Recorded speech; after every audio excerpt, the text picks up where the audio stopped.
This the NC beat. I got a freak elite like Pablo Pete. 980 and Neo folders where the Charlotte leaks. 252 for the Greenville. Hat on blue for the Tar Heels. I can edge them on this paradox like crack foes, like the locks. We knock bolts and the notch. Now I know money talks. How I can't even announce my parents' script to reach the dot. Cause when this ball point to close, my mental travel hellish spots like astro projection. Cannot conjoint the two of us if there is no connection. But you can close section. The NCB, the NCB. The NCB, the NCB, whoa, whoa. Okay, Mr. Jackson, I love you, Mr. Jackson, for real, I do. I almost got away. If it wasn't for that goddamn Gerald Jackson and the NCB mob, I almost got away. Got to be more careful. In the case of Gerald Jackson, you're free to go. Can't sue the truth. Case closed. Next case. The order. Case closed. Next case. What's up, y'all? This is your boy, Gerald Jackson. Y'all know the owner of the North Carolina Beat. Fuck you hoes. I'm the baddest blogger. Want to let you guys know. Shout out to all the haters on here tonight. Shout out to all of y'all at the Powder House down there in Dallas, Texas tonight. Like I told y'all in my last live, leave your booger sugar at the door.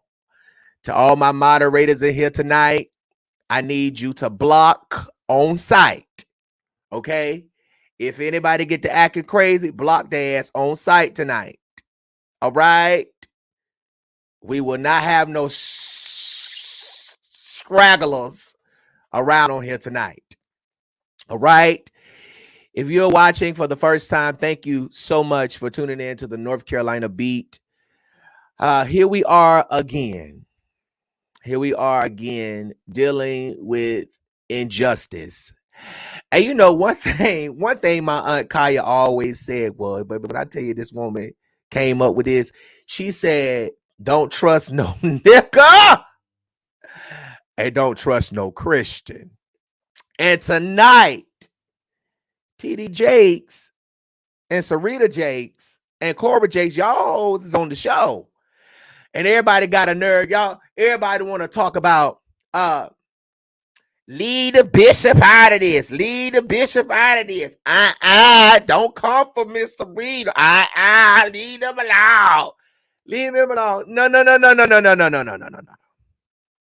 Because Bigfoot that we talking about Lil Rita tonight. Okay? We talking about Lil Rita and Big Rita tonight. Lil Rita, aka Cora Jakes Coleman. We talking about you tonight, man. we gonna go ahead and add on my dear Cora too. Cora Jakes Coleman. Girl, we talking about you tonight. What's up with y'all Christians? How you gonna get pregnant with a child, abort, kill your baby, and then try to take somebody else's child from them? Girl, if you wanted a baby, all you had to do is take your ass down to the Planet Fitness, get your ass on that damn treadmill so you can lay your ass in that single size bed you got and open up your legs so your man can give you some dick and put some stuff in you so you can have your child. There's no reason, Jakes and Serita, there's no reason for Lil Rita, aka Cora Jakes Coleman, to be out here in these streets trying to take somebody else's child when you killed yours.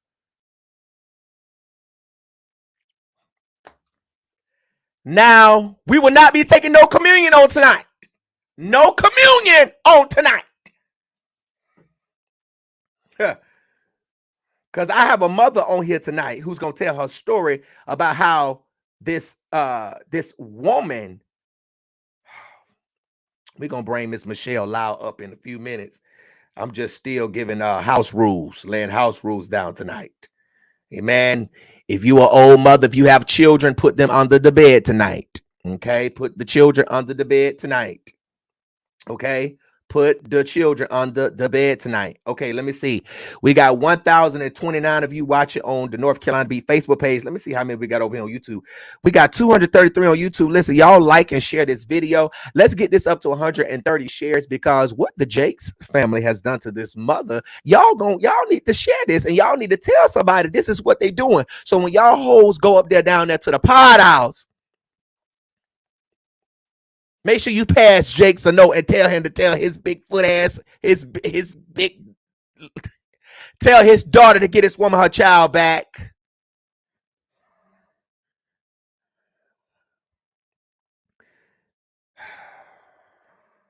This don't make no sense that the people in the church is using the Bible to manipulate. You're supposed to be using God's word to bring to Christ, to chastise, to rebuke and reprove. You don't use God's word to manipulate nobody while they're going through postpartum depression and being at a young age dealing with a lot of things. Now, this woman has been telling her story for 4 years, 3 years, 4 years, a long time. 4 years, 4 years. This is my thing, though. This is my thing. Bishop Jakes and Serita and Cora Jakes Coleman. If you know that Michelle Lau's son is not your biological child, and you have been friends with her, whether it was amicable, whether it was a bad breakup friendship, or whether it was amicable friendship, go in peace, I go in peace. And for you to know that she's online crying out for her son to get her child back, to see her son, not just talk to him over the phone, to also see him. So, I mean, I'm trying to look at this camera, but it's fucking with my eyes. Shout out to all my new members. Thank y'all so much for becoming members. Shout out to the members on YouTube. Shout out to YouTube. Shout out to y'all. But where the camera at? I'm trying to see the little thing. So, for y'all to know that this woman want to see her child, you mean to tell me you can't facilitate a meeting? All them damn bodyguards y'all got, all them hoes got high blood pressure and diabetes and sugar and shit. You know, you better get you some sea moss and take your vitamins every day. Drink you some cranberry juice and some apple juice and some orange juice with a little bit of pulp in it. Eat you some carrots and some salads and leave them fried foods alone. Now, I ain't knocking nobody that's on that, but I'm talking about them weak ass bodyguards over there at Powder House in Texas. The Powder House, okay? Y'all know this ain't no stranger to you, girl. This ain't nobody child that you just picked up out the system and then found out that you done adopted their child legally and you done took their child from him and you want to, no, this ain't one of them. This is somebody that stayed with you. This was your friend. She was going through things at a young age, and you mean to tell me that now she has all of her kids except for one. She's in her right mind, don't have no mental problems. You see, you always think just because black women online fighting for their children out of the system. Because to be honest with you, the way I look at your story, Michelle, and I'm going to bring you up in a few minutes, is I look at Cora as CPS, if you ask me. That's what I look at you. Girl, I look at you not as no motherfucking youth leader over no goddamn Potter's House Children's Church. Oh, I look at you as CPS, child. I look at you as DFACS, Child Protective Service, because it's always y'all stuffed crust, Pizza Hut, pizza looking ass. Oh, always walking up in somebody's house trying to take their kids, and the house clean, the bedroom clean. They got somewhere to lay their heads. It's food in the motherfucking cabinet. It's ham, bologna, and hot dogs in the refrigerator, in the freezer. It's always y'all coming with them raggedy ass clipboards, with them dry ass pens that don't want to write, that always try to come and take somebody's kids. Girl, that's what you remind me of, Rita. Loretta, Cora Jakes Coleman. You remind me of DFACS. You remind me of Child Protective Service, girl. You remind me of them white people that be coming into people's house. But you mean to tell me you couldn't get this mother who? Okay, let me think about. I'm supposed to be a Christian. I'm a Christian. I'm saved. I'm sanctified, filled with the Holy Ghost. What would Jesus do? All right. Hey, Michelle. This is Cora. We can set up a place and time for you to meet Jason and hang out. With you act like this woman is a stranger. Michelle is not a stranger. She's not a woman that just found out that, oh, this woman from Dallas, Texas, or Mansfield, Texas, or whatever, Prairie Island, whatever the fuck y'all from, that took my baby. And oh, no, this ain't one of them. This ain't one of them. This is not one of them. This is not one of them. This is not one of them. But you know what? When I went in Publix and I saw her tongue laying up there in the dairy, I already knew it was trouble, girl. I said, this that cow tongue that them witches be running to get her. They be coming to get your tongue, Cora, huh?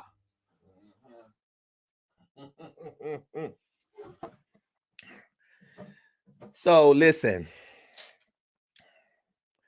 I have a woman, a mother, who has an 8-year-old son. Michelle Lau has not been able to see her son since 2018. See him. But this past Thanksgiving, she was able. I'm trying to look at this day. She was able. Okay. She was able to talk to him. Calls after calls after calls after calls. Text after text after text. To no avail. The Jakes family just won't let her see her son. They won't even give her son back. Ain't that something? The church people. The church people now. Now, the Potter's House I was able to obtain Serita Jake's and Cora Jakes' personal cell phone numbers. And I sent them a text message. Well, I sent Cora a text message last night. And I also sent Serita Jake's a text message, and they did not respond. They did respond, but I ain't gonna tell you what they said on with that. They responded, but they responded again, and they sent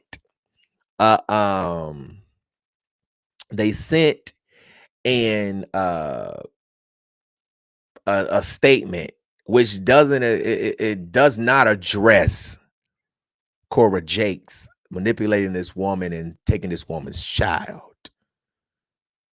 Okay. So I'm gonna bring up Michelle Loud. They tell me quit calling that girl Cora. What's her name? It's Cora, ain't it? Damn, that's her name. That's her name. All right. Michelle, how are you doing tonight?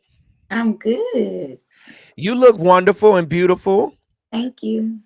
You know, you look better than what you have been through. Thank you. And I'm so glad that you are here. I want to first thank the Beat Mob. Let me thank the Beat Mob because I saw your story back when everything first happened, but I didn't really pay attention to what was going on.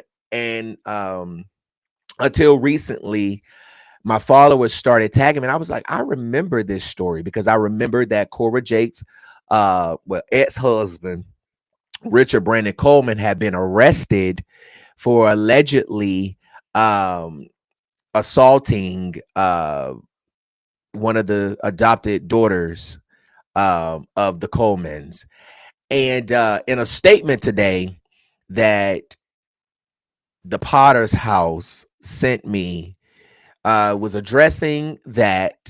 But from what I'm hearing, it seems like that Brandon may have been set up. And I know you can't, you don't know anything about that or whatever, but we're hearing, that, this family is just, oh my gosh. I used to like Jakes. Back in the day, I used to like Jakes when he wasn't a jackass. And I remember, and I heard so many stories about him when he was in West Virginia. I believe that's where he started his ministry from. When he was up there in West Virginia, he was driving that old ass Cadillac that had a hole in the bottom of the floorboard. Mm-hmm. And see, back then, when your car can't crank and you got to keep pulling over to put water in it, and you just can't pay your bill. See, them the days when God can humble them all. You know what I'm saying? When a person will respect, but these people going to God like, God, I got more money than you got, and don't even know that the Lord giveth and the Lord taketh away. They are really bold like that. That's what that Bible say. Somebody said T.D. Jakes is a warlock. Oh my God. What? Well, so let me put this. Okay, so I want to thank you so much for coming onto the North Carolina beat and telling us your story. I first want to ask you to just tell us who you are, where you're from. Just tell us a little bit about yourself. Okay. Well, y'all know my name is Michelle Loud, and I'm from Texas, the Dallas-Fort Worth area. Mm-hmm. And I'm a mom of 5 beautiful children that I had natural.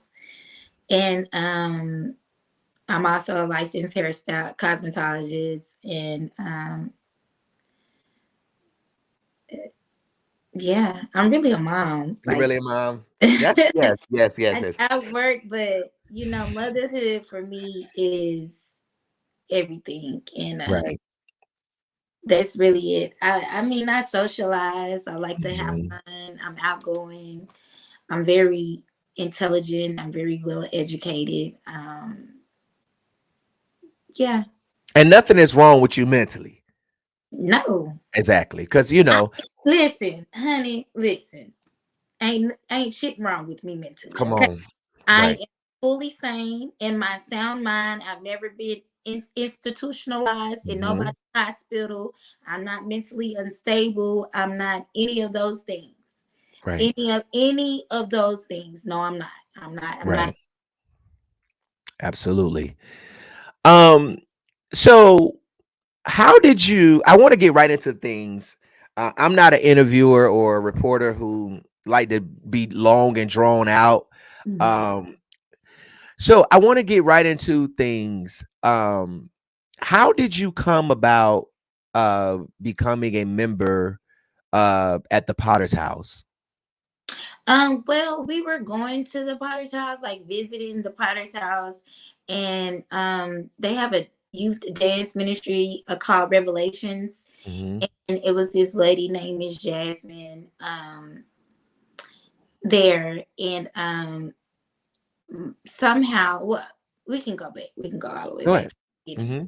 I started coming to the church visiting with my mom. And I was like Okay. 10 years old when 10 or 12 when I met Cora, actually. We met in Okay. new members orientation because my mom's friend had joined the church. And this is back when new members orientation was in the tents outside, um, Okay. before they moved it inside. So that's where me and Cora and I originally met. Hmm. um a year later we were visiting the church, and my mom got in connection with this lady named Jasmine, who at the time was a prominent, but she did dance, ballet, and all of that. Hmm. But they was working on a big program at the church, and they needed dancers. And I'm a trained dancer as well: jazz, ballet, hip hop, African, Right. Right. the list goes on, Right. contemporary, lyrical. And so we got in connection with Miss Jasmine, and I did the big program before I was even a member at the church. Hmm. And after that, that's when we actually joined the church. I say when I was like 12, we actually joined the church. You joined 2 years after visiting. Yes. Hmm. Um, and we actually joined the church, and I ran into Cora again at new members orientation.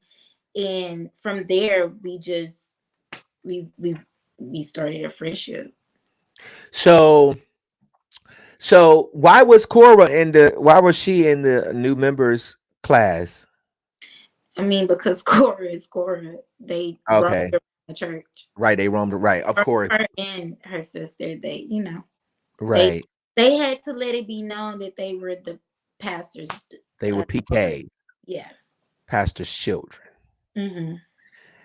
So you and Cora became friends when you were about 12 years old. Mm-hmm. So did you ever go to their house? Did you ever go spend time with them? Did All she the ever come time. to your house? Never So came to my house. why? Well, they kind of, if you don't have as much as they do, sometimes they kind of look down on you without saying it, just What the through, Jakes do? through actions, of course. Through And action.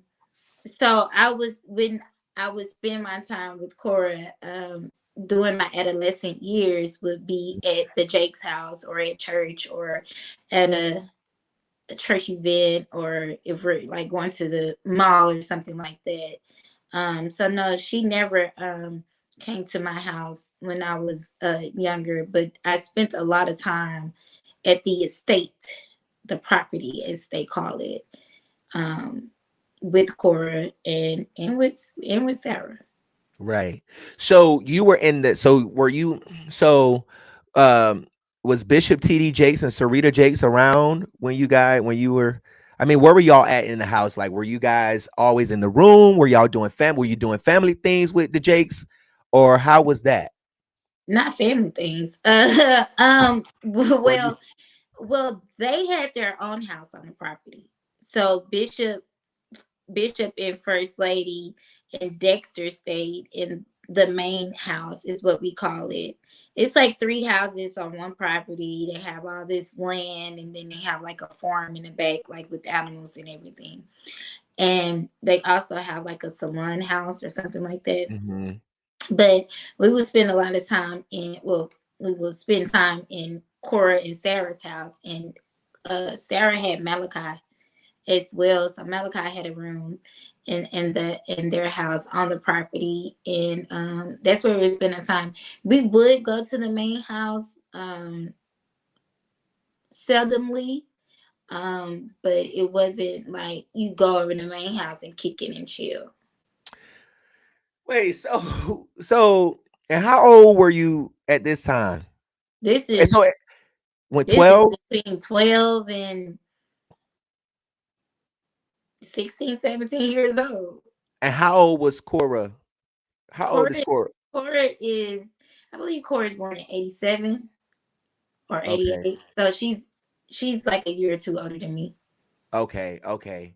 So if you were 12 at the time and she was 14, always two numbers ahead of your age. So you mean to tell me they had their own house on the property? Yeah. Had their own house on the property. They did what they wanted to do. First Lady will come over sometimes to the house. We would see Bishop sometimes, but back then Bishop was really traveling a lot. That's when he was like really in his prime. So he would be The shade of it all. Wait. Cause I'm trying to see here figure out where the fuck Bishop Jason not travel other than to some funerals. no, no, people used to I want know back, Bishop to come. Yeah, back yeah, back back in in the the day. But then he got back high. He got back high than in the Tasha early, Cobb. you know what? I'm not about to play with you. I'm Back in the sorry. early 2000s and mid 2000s, Bishop was a hot commodity. People like by the droves would want him to, fly out and preach or whatever. Woman That Are Loose was hot. I think Megafest started in 2004. So it was Juanita Bynum made that hot. I mean, Bishop yes, Juanita Bynum is the reason why Woman Woman That That Are Are Loose Loose. was always hot. And Yeah. ever No since, more sheep.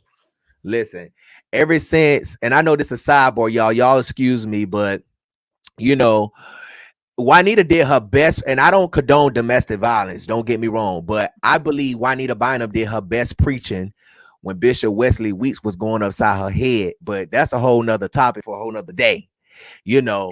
But as soon as them fists came down, she wasn't preaching like she was. She wasn't preaching as hard. It's like then she was preaching, trying to get to the glory, get behind the veil. But now I'm like, girl, you just sit the camera up. But anyways, okay, so they had their own home on the property. Yes, they did. And 12, 14. So, wow.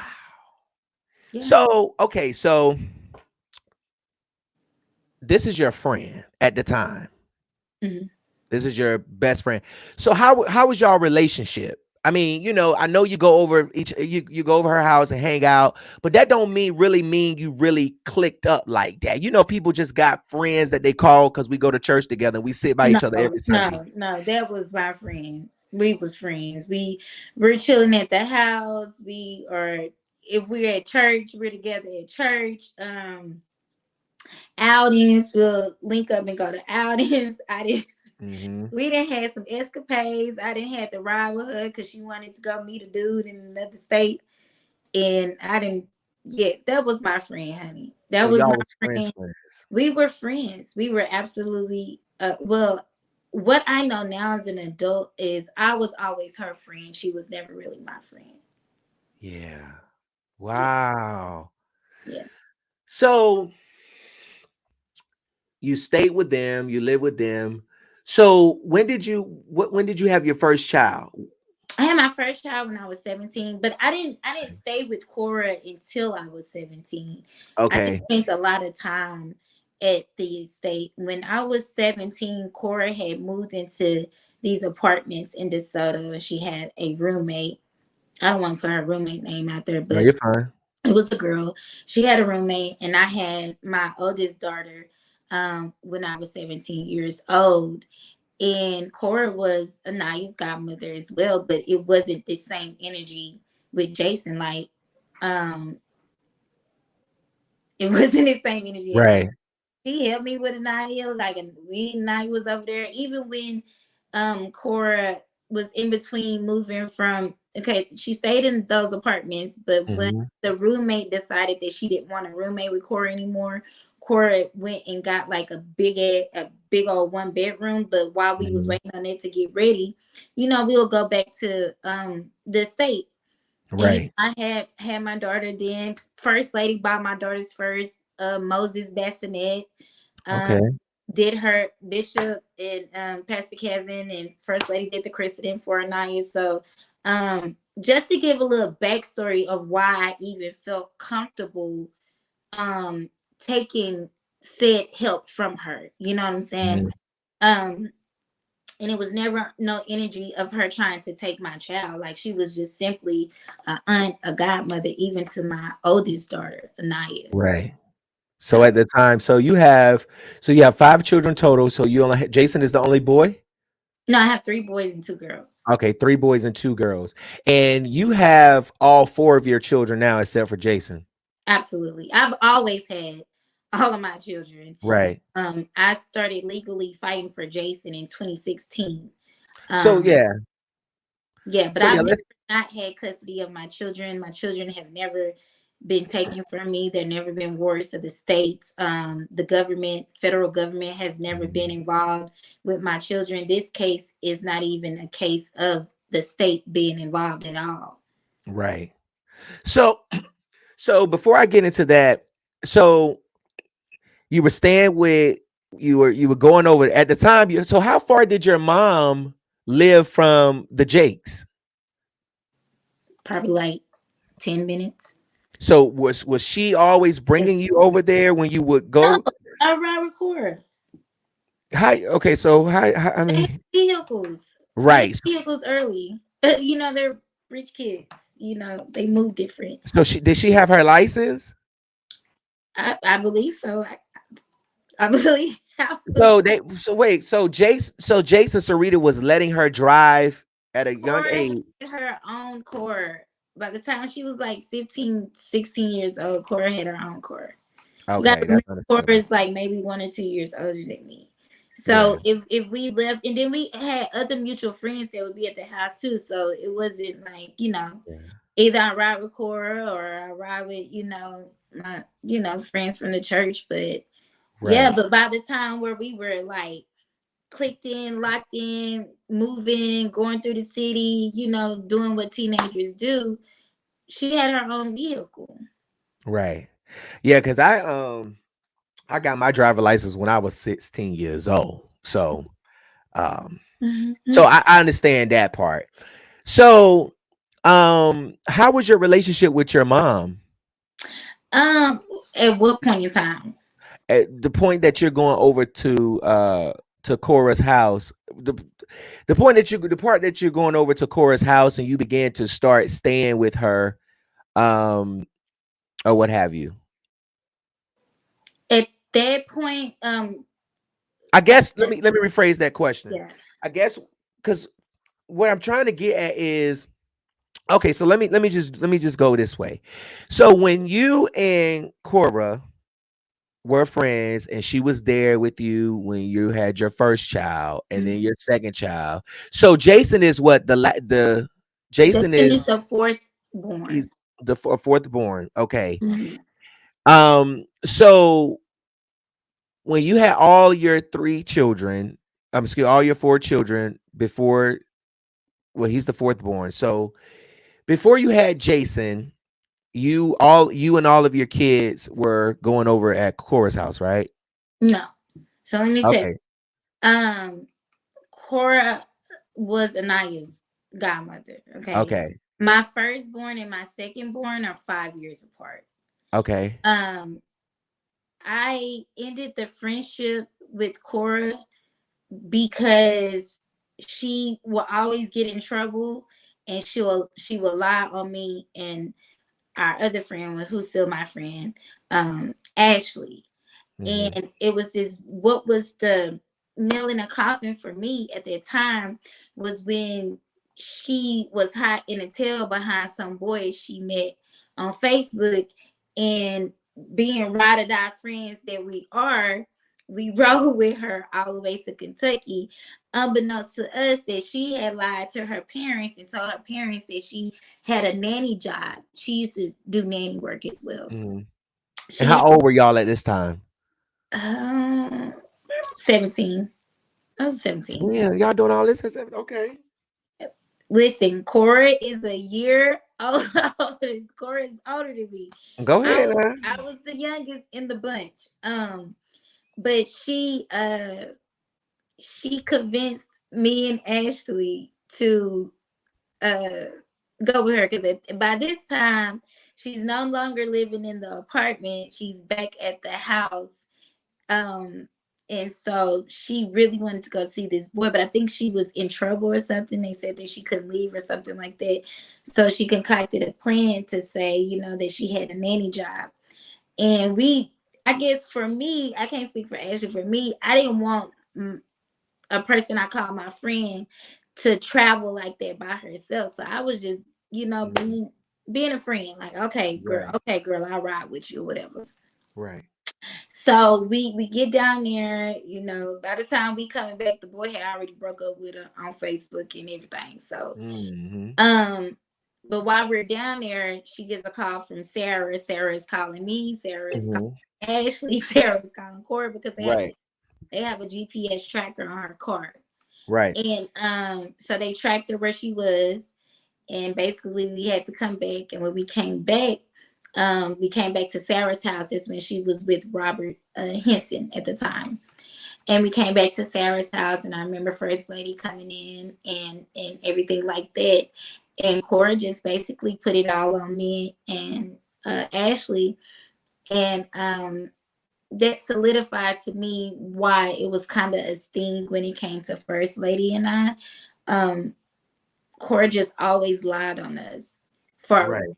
her fastness and you know how she got So around. she was out there being a hoe at 17. She was getting around. She was getting around. Well, She I was mean, getting around. so she was a parking lot lizard. I mean, you run up on a lizard, they everywhere. So She was getting around. She was getting around. And so and so because she lied on you, multiple times. multiple times, right? You just decided this is someone I don't want to be a friend with anymore. Right. And my mom kind of opened my eyes to that. Me and my mom haven't had the best of relationships, Mm-hmm. relationship, which is why I often ran to Cora, and not wanting to be at home because of the up and down relationship that I had with my mom at the time. And so I just finally was like, I'm not gonna keep being looked at as a bad person or a whore or something like that when Mm-hmm. it's not even me, it's you. So I kind of separated the friendship. My mom actually stepped in at that time and told me, like, hey, wake And up. this right. And you were 17 at this time when y'all decided to just we don't want to be. I'm not gonna be your friend no No, more. I decided she didn't. Well, you decided. So y'all Yeah, was what, like 17? yeah, I was between 17. 17 and 18, yeah. And 17, then I 18. didn't talk to her. So I didn't talk to her from that time up until a month before I had Jason. Jason. So let's talk about that. For 4 years, you have been fighting about your son being stolen, taken um from you by Cora Jake Coleman. Um and y'all, I know, just she's laughing because of my responses. So y'all know how my I'm gonna throw a little gag Mm-hmm. in every once in a while. But you had done an interview with Tasha K. I believe you done an interview also with Reed. Did you Mm-hmm. do it? You do, okay. And I do know that last year the Jakes put out a statement in regard. Well, the statement really, if you ask me, don't have anything to do with the allegations that you've alleged. And I want you to tell us, a month before you had your son, Mm-hmm. you got back into communication with Cora. Yes, the church had a picnic. I want to say it's for Easter. And Hmm. my sister wanted us to go so bad, my biological sister. Hmm. And so I went, and I was pregnant, and I was pregnant, and I was depressed while pregnant. I had just recently left my child's, well, got left by my child's father, and Hmm. had to move back home with my mom, who didn't have the best of relationship with. So Right. I went from being on my own, being stable, to having almost everything completely ripped from under my feet. Hmm. I was pregnant. So I was dealing with a lot. I was at a very low place in my life. Me coming from the background I come from, I'm supposed to be, in my mind at this time, I'm thinking, I'm supposed to be somewhere, you know, being great, not having all these children and not being, Right. and I was just, going through the motions. I was really, really, really depressed while being Right. Jason. And so I meet up. Cora is at the picnic, of course, because it's a church picnic. Right. And we come into contact. And because And I how knew, old were you all at this time? oh Lord, now oh shit. I was in my 20s. Mm. Yeah. Let's see. Jason is 8. I had to have been like 23, 24 at this Mhm. time. Okay. I get back into contact with Cora from the picnic, Hmm. and she sees me and I'm pregnant. It's just like, her face lights up, and I'm like, I just break down in that instant because at that Right. point I had been holding so much in, Right. because I am a person who don't really talk Hmm. about my feelings and about Right. my emotions at that time. Right. So it was Right. a lot that I was holding in. So when I seen her and when I talked to her, I just let it all out in that moment. Hmm. I began to tell her how embarrassed I was, how ashamed I was of myself, that I even allowed myself to, get to this point in life and have all these kids, and I just felt like I was failing. I felt like, you know, the weight of the world was on my shoulder, and I didn't have anybody on my side. And she prayed over me. She prayed over my belly, and then she told me that she'll be there for me, whatever I needed, you know, that she would help me, and that she loved me, and that we'll be sisters forever. We exchanged numbers and things like that.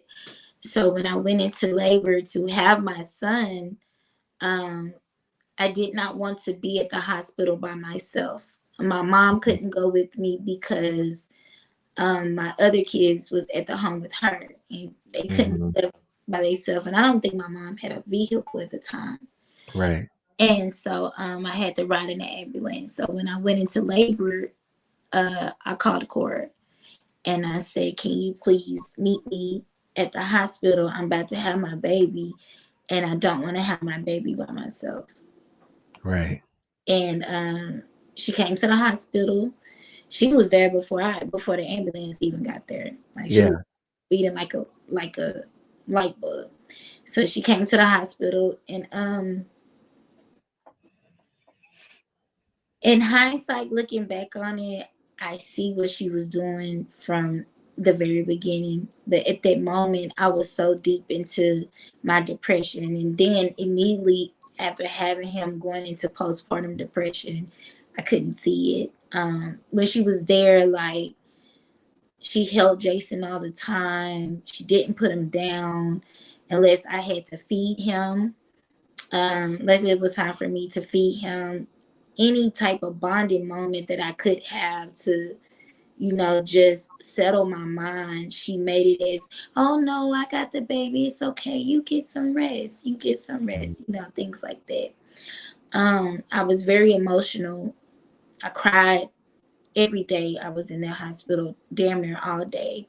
She's the one who told me, "Sissy, I think you might be dealing with postpartum depression."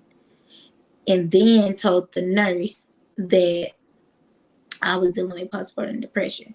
So she recognized it before I even recognized it. So let me ask you this, Michelle, and I know I don't want to interrupt you anymore. I have to ask you this. Can you take a moment? Can you tell us, like, how was postpartum depression taking effect on you? Like, what are some of the symptoms of it that you were having? Can you talk about that? The symptoms that I experienced with postpartum depression was emotional. I was very emotional about everything. I had detachment issues with my son. Like, I'll feed him but put him down. You know, I didn't. It was just draining. Like, you know, sometimes I couldn't get out of bed. Sometimes I Right. couldn't talk. Sometimes I just sit in a room with the lights off. For me and my postpartum depression, it was uh very heavy with emotion and Mhm. detachment Right. Right. Right. for me. So during the time of your birth, where was the father of Jason? He was not around. He was not around. I mean, what was the relationship with after did you tell him that you were pregnant with his child? Yes, I told him that I was pregnant with his child, who I um I'm sorry. No, you're fine. Take your time. Take your time. Take your time. I know this is a lot. I know this is a lot. I know Um, this is a lot. he was not around when I was pregnant, and um, Yeah. So he wasn't around. So yeah, he you wasn't. yeah. You called your friend, someone who you have been knowing since you was 12 years old. Y'all had a issue, girl, you just can't stop lying. I don't want to deal with you. But when you needed her the most, you called her and she came. She did with the She motive. did. But dang. Yeah, she came. Right. We're gonna get to that. She came and um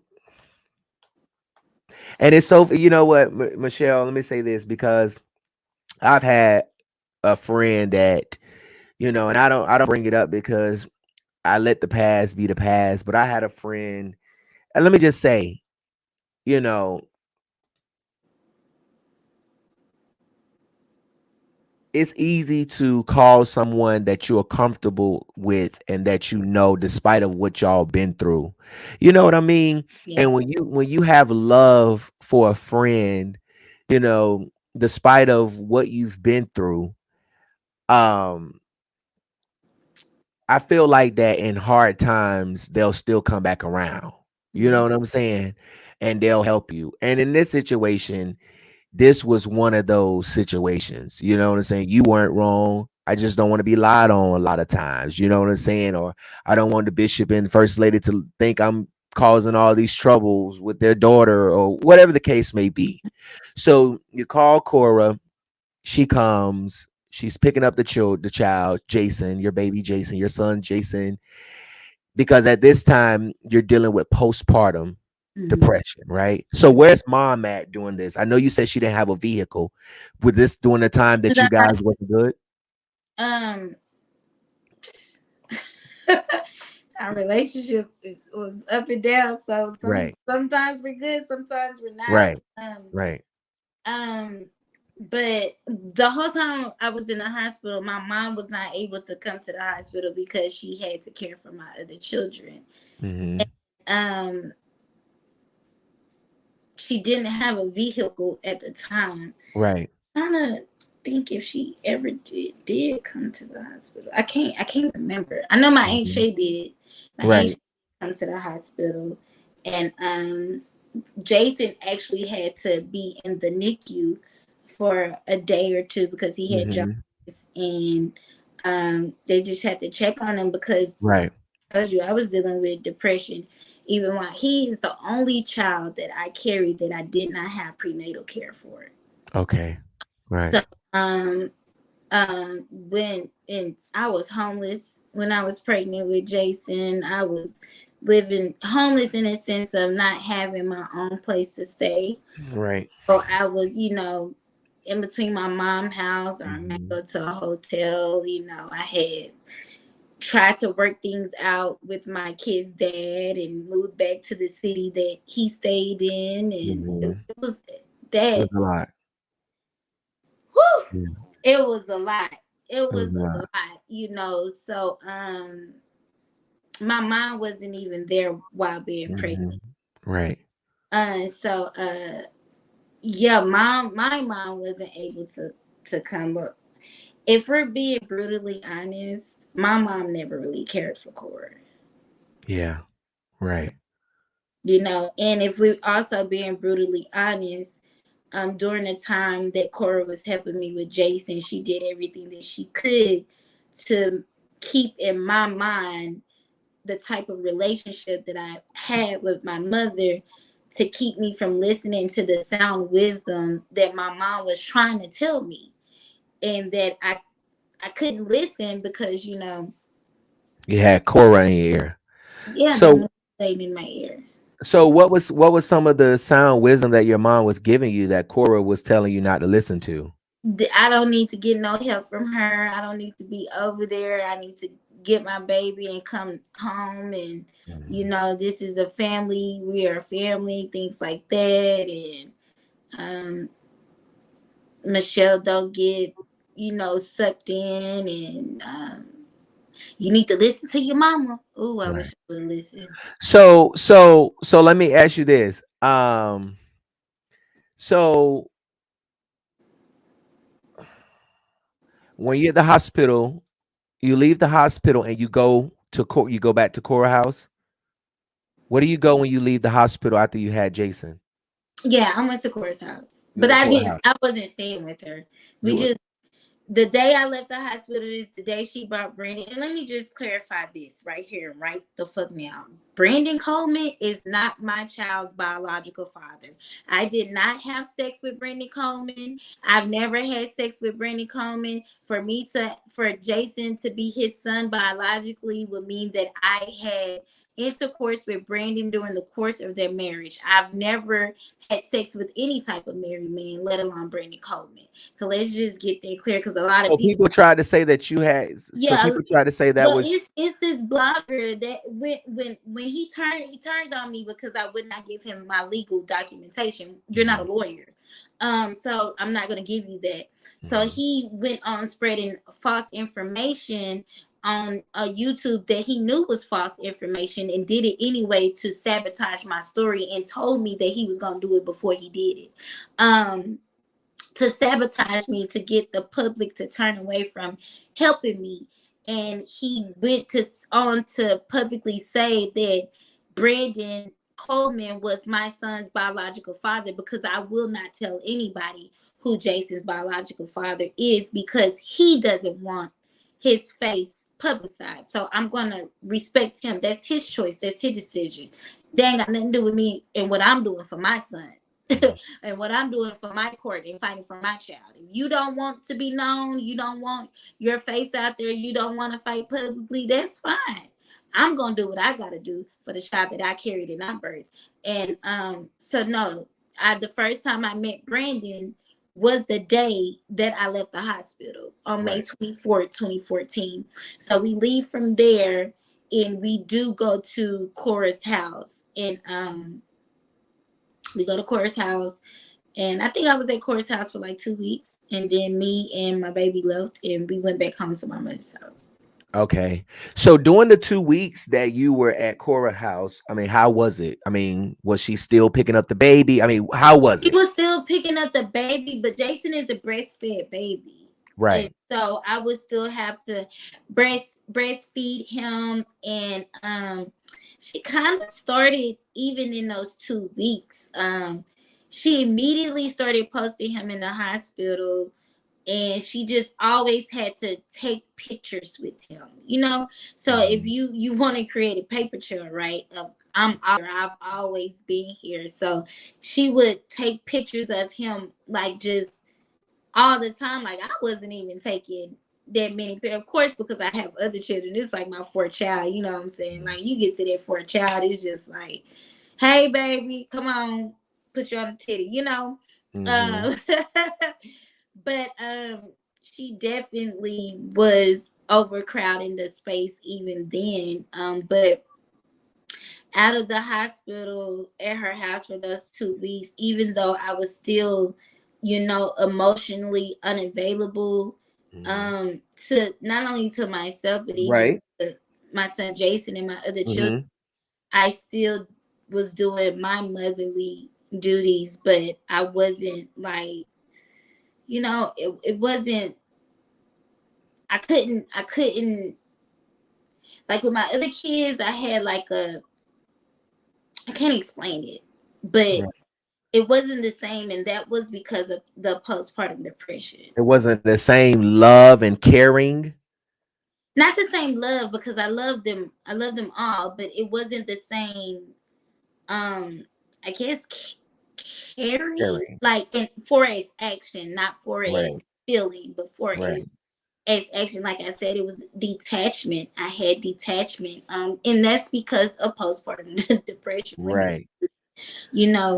And I didn't know what it was. I even would ask her, like, what is this? What am I dealing with? Right. I just feel so detached. I feel so, zoned out. I would be zoned out, and Right. yeah. So so after you move out, okay, so after you leave the hospital, you go stay with Cora for 2 weeks. Now, during this whole 2 weeks, you're still dealing with your postpartum, right? I dealt with postpartum for years. Okay. So you leave Cora house and you go back to mom house with Jason. after the 2 weeks. So at what point did you, okay, so while you was there, what made you go back to Cora's house after you went back to your mom's house? Is it because of your relationship? Okay. So when you go back to Cora's house, is you and all of your children with you at this point? So you're staying with Cora, and how is that now that you have this new baby? I didn't stay with Cora until 2016. After that, I would go over there often when I needed a break from my mom's house. I would go to Cora's house maybe for a week, maybe for a weekend, and it came to a point where I needed to work. Right. And I needed to work because I needed to find us a place to stay because it just wasn't gonna work at my mom's house. So again, here comes Cora. Well, I can help you. The baby can stay here while you go try to get yourself together and get work and get y'all a place to stay. So it was one of those situations. And then so Jason would come back and forth between, where I was, if I was at my mom's house or my aunt's house, and Cora. And then she put it in my head that wasn't healthy for the baby. But now I know it's like, girl, you full of shit, because when you co-parent and the child goes back and forth, so now I know that, she was just putting whatever in my head, and I was so naive and gullible at the time because my mental wasn't strong. What were some of the things she was putting in your head? Like, what were some of the things she would say? This is not stable for him. Him being with you 3 days out of the week and coming over here on the weekend, and he needs to be more stable. And it was only the focus on him, never the focus on my other children. So if Jason needed to be stable, all of them needed to be stable. Right. And so she would say that, and then at where they stayed in Grand Prairie, she stayed in a 5-bedroom home. So it was a nice home. And she would be like, you see this, you see this, you see this. This is what he needs. This is what he needs. This is how she talked to me. Right. And so she would put those kind of thoughts in my head, knowing that I have a lot of anxiety at this time because I don't have a place for me and my children. I'm trying to find work and I can't find. Well, I'm not getting the jobs, and so you're already playing and toying with my emotions, on my lack of that I couldn't provide at that time, and what you could provide, at that time. So what was going through your mind, and what was going through your mind when she was telling you this is what he needs, and he coming over here like this? And it was you but I'm trying to understand, how is bringing my child to visit you on the weekends not stable? I mean, that don't even make sense. How you gonna tell me bringing my child over here to come see you on the week? People take their kids and go stay with their friends all the fucking time. So I mean, when you are helping an individual, truly helping an individual, and you know what they're dealing with, especially something to the magnitude of postpartum depression, you shouldn't even look at it as being unstable. You should look at it, I am truly helping my friend who's going through a hard time right now and needs this type of support, needs this type of help until she's able to get out of this stage that she's in. And I'm going to do whatever I can to help her out. Do you need counseling? Let's find you a therapist. Oh, my daddy has a warehouse. Let's see if we can get you a job at the warehouse. Oh, we have a church that employs people. Let me see what I can do to get you on working at the church like y'all do everybody else. Right. It was none of that. You left me to struggle, because if I was struggling, then I wouldn't never get my mind right. And if I would never get my mind right, then you're able to do what you do and concoct your plan and put your plan in place to take my child. And that's exactly what she did, because she can't have children. So you'll do anything to get a baby. So she talked about you having, so back to this part again. So while she was telling you this, what was going through your mind? Going through my mind at the time. Yeah. While she You're was right. telling you You're this. right. You're right. This is what he needs, because this is not what I have right now. You know what I mean?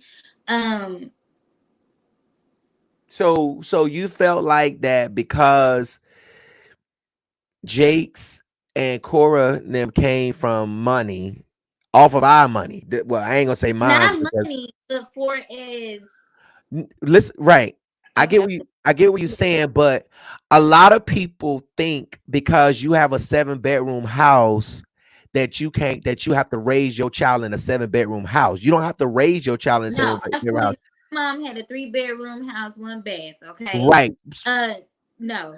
Right. So I'm trying to understand, why would she even proposition you to say, "Oh, he deserves this"? What? Because you have a nice house and you have bedrooms and stuff like this, bitch. That's Me and my exactly. kids gonna be in the hotel room or in the car. Oh, You fuck heard you. me. I know. I listen. Life has taught me well. No, I So, understand, but I yeah, understand that. But you yeah, were going through depression and stuff yeah, like that at the time. But I wanted to see where your mind was at, yeah, was that at the time. yeah. And that's So what something. See, and then she said those things because of what I expressed to her. Mhm. Like, I feel bad as a mom because I don't have my own place to stay for my children. I feel bad as a mom because I'm going here and I'm going there and I'm trying to find my footing, and it feels like I told the girl, I feel like I'm in a deep dark hole and I'm trying to climb out of it, but every time I try to climb out of it, I'm falling back down. These Right. are the type of conversations that I will be having with Cora while I'm over there with my son, or or if we're out, or we're upstairs, because Cora smoked weed. If we're Mhm. upstairs, smoking weed, like, these are the type of conversations that I'm having with her. Like, I feel less of a mom because I'm not able at this moment right now to provide, not really understanding in that moment that my current wasn't my conclusion.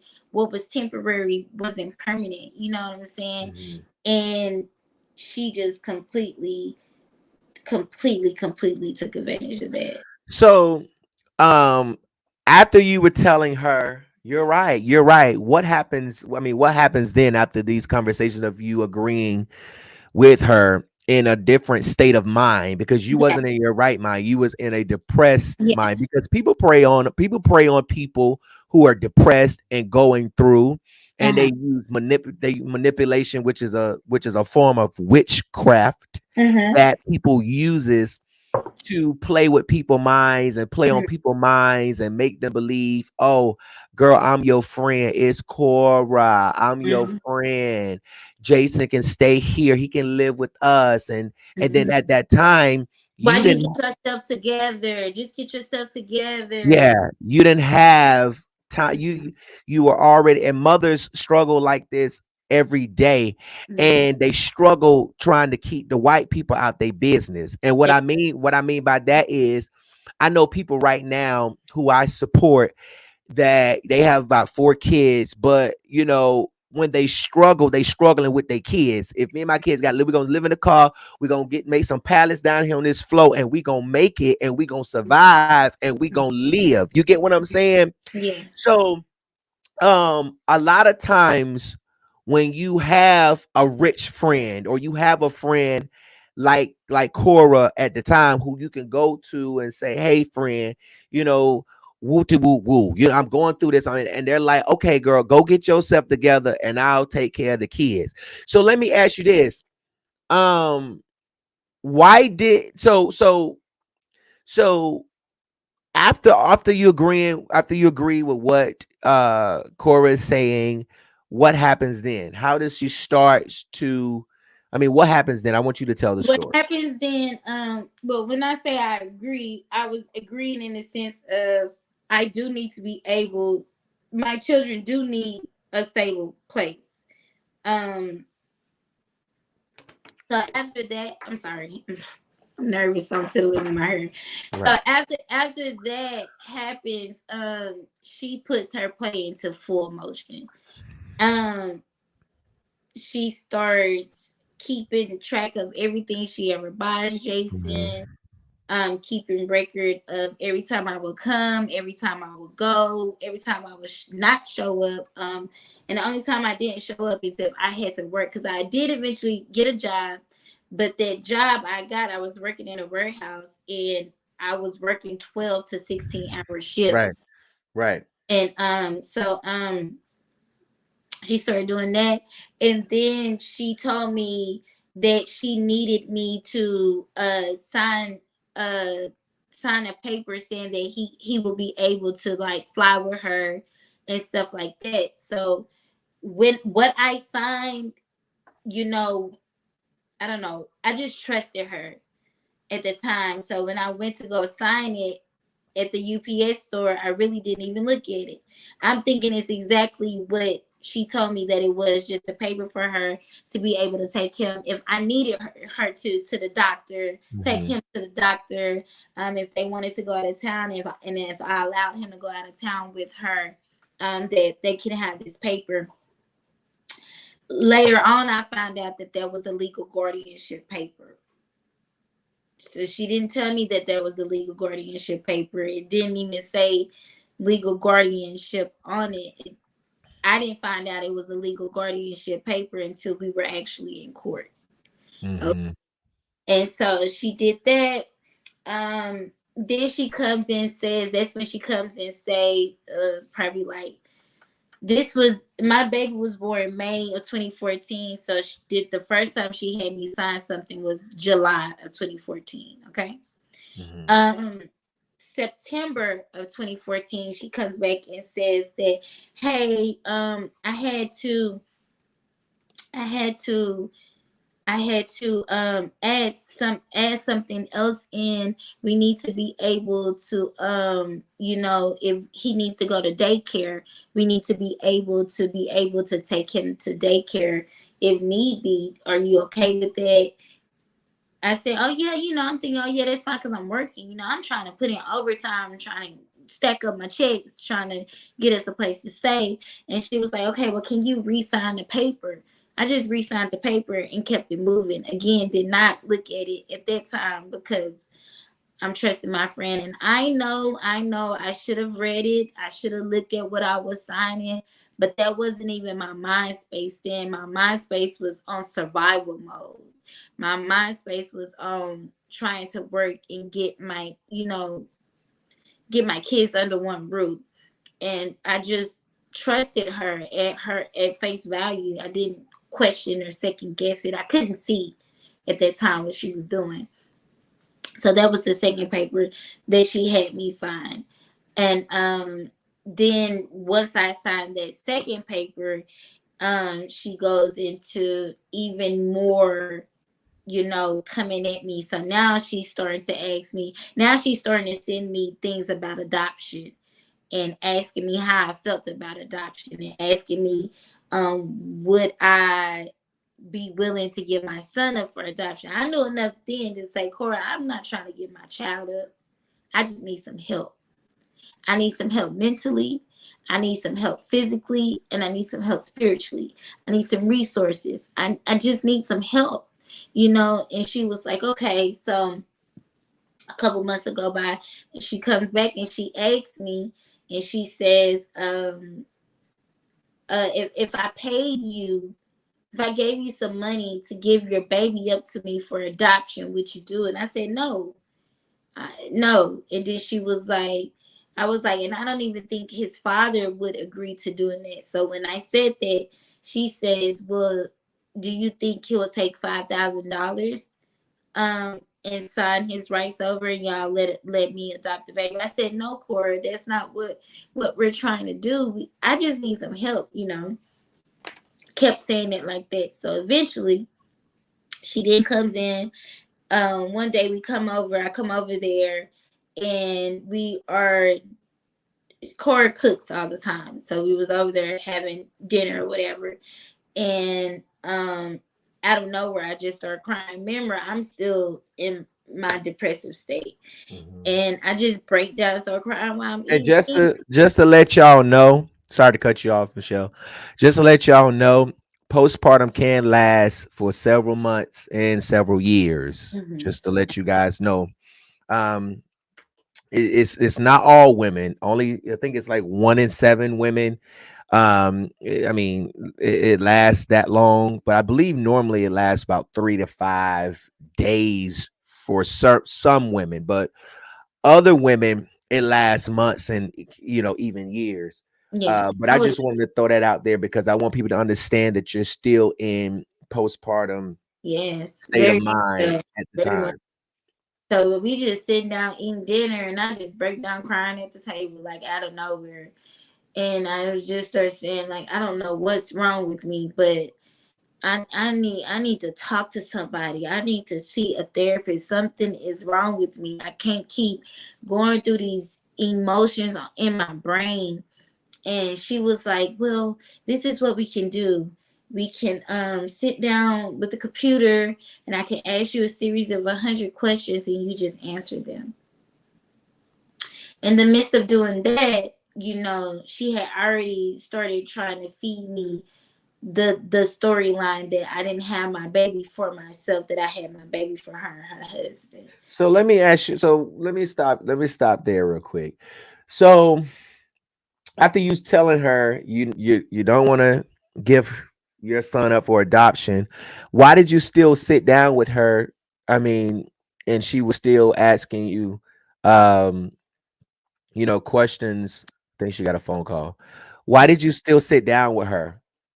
I still sat down with her because I'm thinking, like, if I tell you no, that's just gonna be the end all be all, right? No, Cora, that's not something I want to do. This is what I need, and this is what I need, and this is the type of support I need, and that's it. Like, I can't answer What that. type of support did you ask her? What type of support did you want from her other than because spiritual support can't raise a I child? didn't need, well, I did need spiritual support, Right. but No, I was when right. I needed support, like, for as I'm trying to work. Mhm. I had a background at the time. I still have a background, but I can work. I'm working now. Right.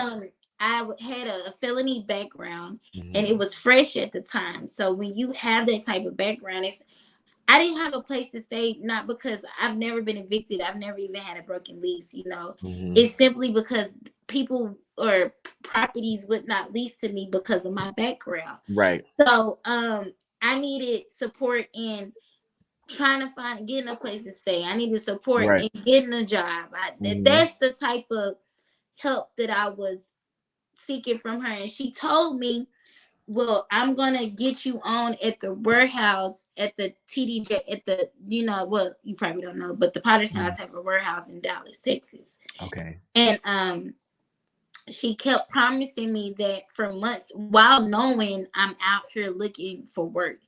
My thing is this: if I have resources to help my friend, that's my friend that I've been knowing since I was 10 and 12, and I can genuinely see that she's going through things and that she needs help getting, I'm going to do everything in my power to help my friend. This has nothing to do with money, right?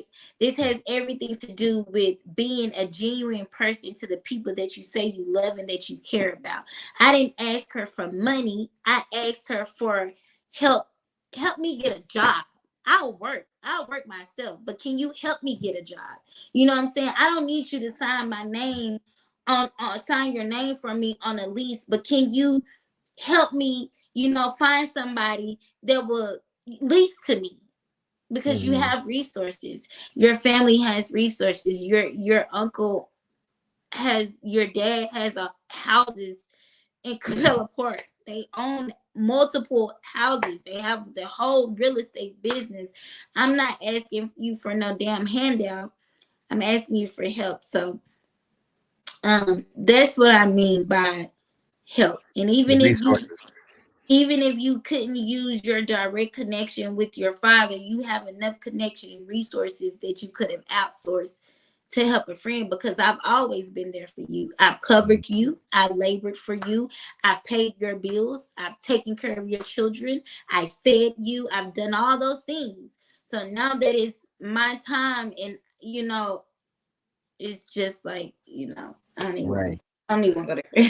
But So yeah, so where was mom at during this time? mom was there, still trying to be in my ear, but Cora had my ear, so I couldn't listen But at the why didn't you time get right? I guess my question is, why didn't you allow mom to take that role that Cora was trying to take? because we didn't have the best of Y'all didn't relationship. have a best We relationship didn't have the best of relationship. at that time. I'm not at this time. I'm not gonna divulge into how bad or good of relationship me and my mom had at that time, because that's just nobody's business. Mhm. But we didn't have the best of relationship. I didn't trust my mom at that time. I didn't trust what she was telling me. I didn't trust how she was coming at me because of the strain of our relationship at the time.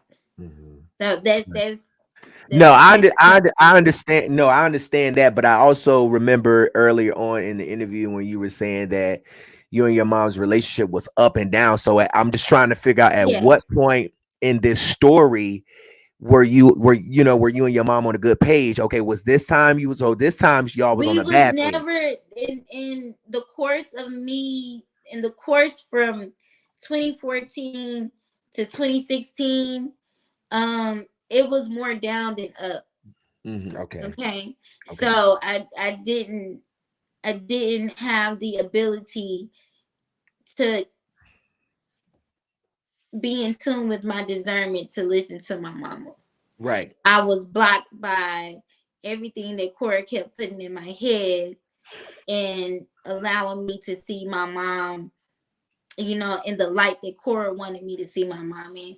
And one Right. thing I can say is right, wrong, or indifferent, or whatever our relationship is, I know at the end of the day, my mom does want what's best for her children. Hmm. And, I did not allow that, because at the time I thought my mama was my enemy. Right, right, right. And that's as honest as I can give the answer. And I can't keep, at that's how I felt at that time. So yeah. So you sit down. So you sit down. So you sit down with Cora at the computer, and she asks you a series of questions. What were some of the type of questions she were asking you? Who is Jason to you? How do you feel about Jason? So wait. Oh, she was asking those type of questions. Yes. So she And was. prior to that, mind you, she had been telling me that God allowed me to have Jason for her. Really? Hmm. I mean, how was that? What was that conversation like? Just like that. So she's like, so she just said that you had Jason for Michelle, her, God told me that you had your baby for me. knowing she ain't no prophet. Hmm. Test. If she said, if she told me. And then she told me that if I didn't give him to her, that she'll take him from me. Okay, was this after the questions or before the questions? This was during the questions and after the questions.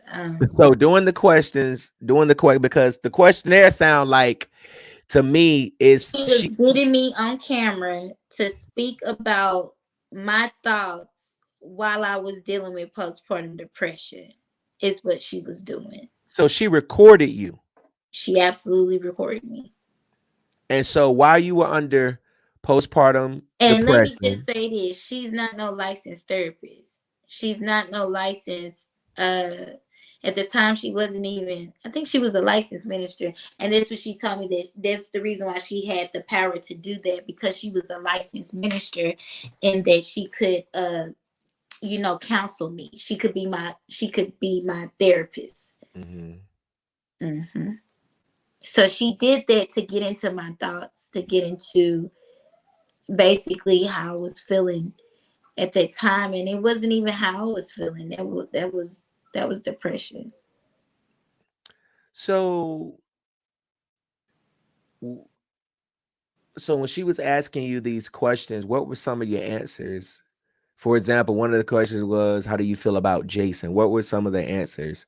The answer to that question, that'd be the only question I answered from that that thing because that's moving into legalities, because Mhm. that is something that I want to be able to bring up in court, that I do Mhm. have videos of and documentation of. Mhm. So the answer to that question was, well, the first question was, how do you feel about yourself? And I said, I feel misunderstood.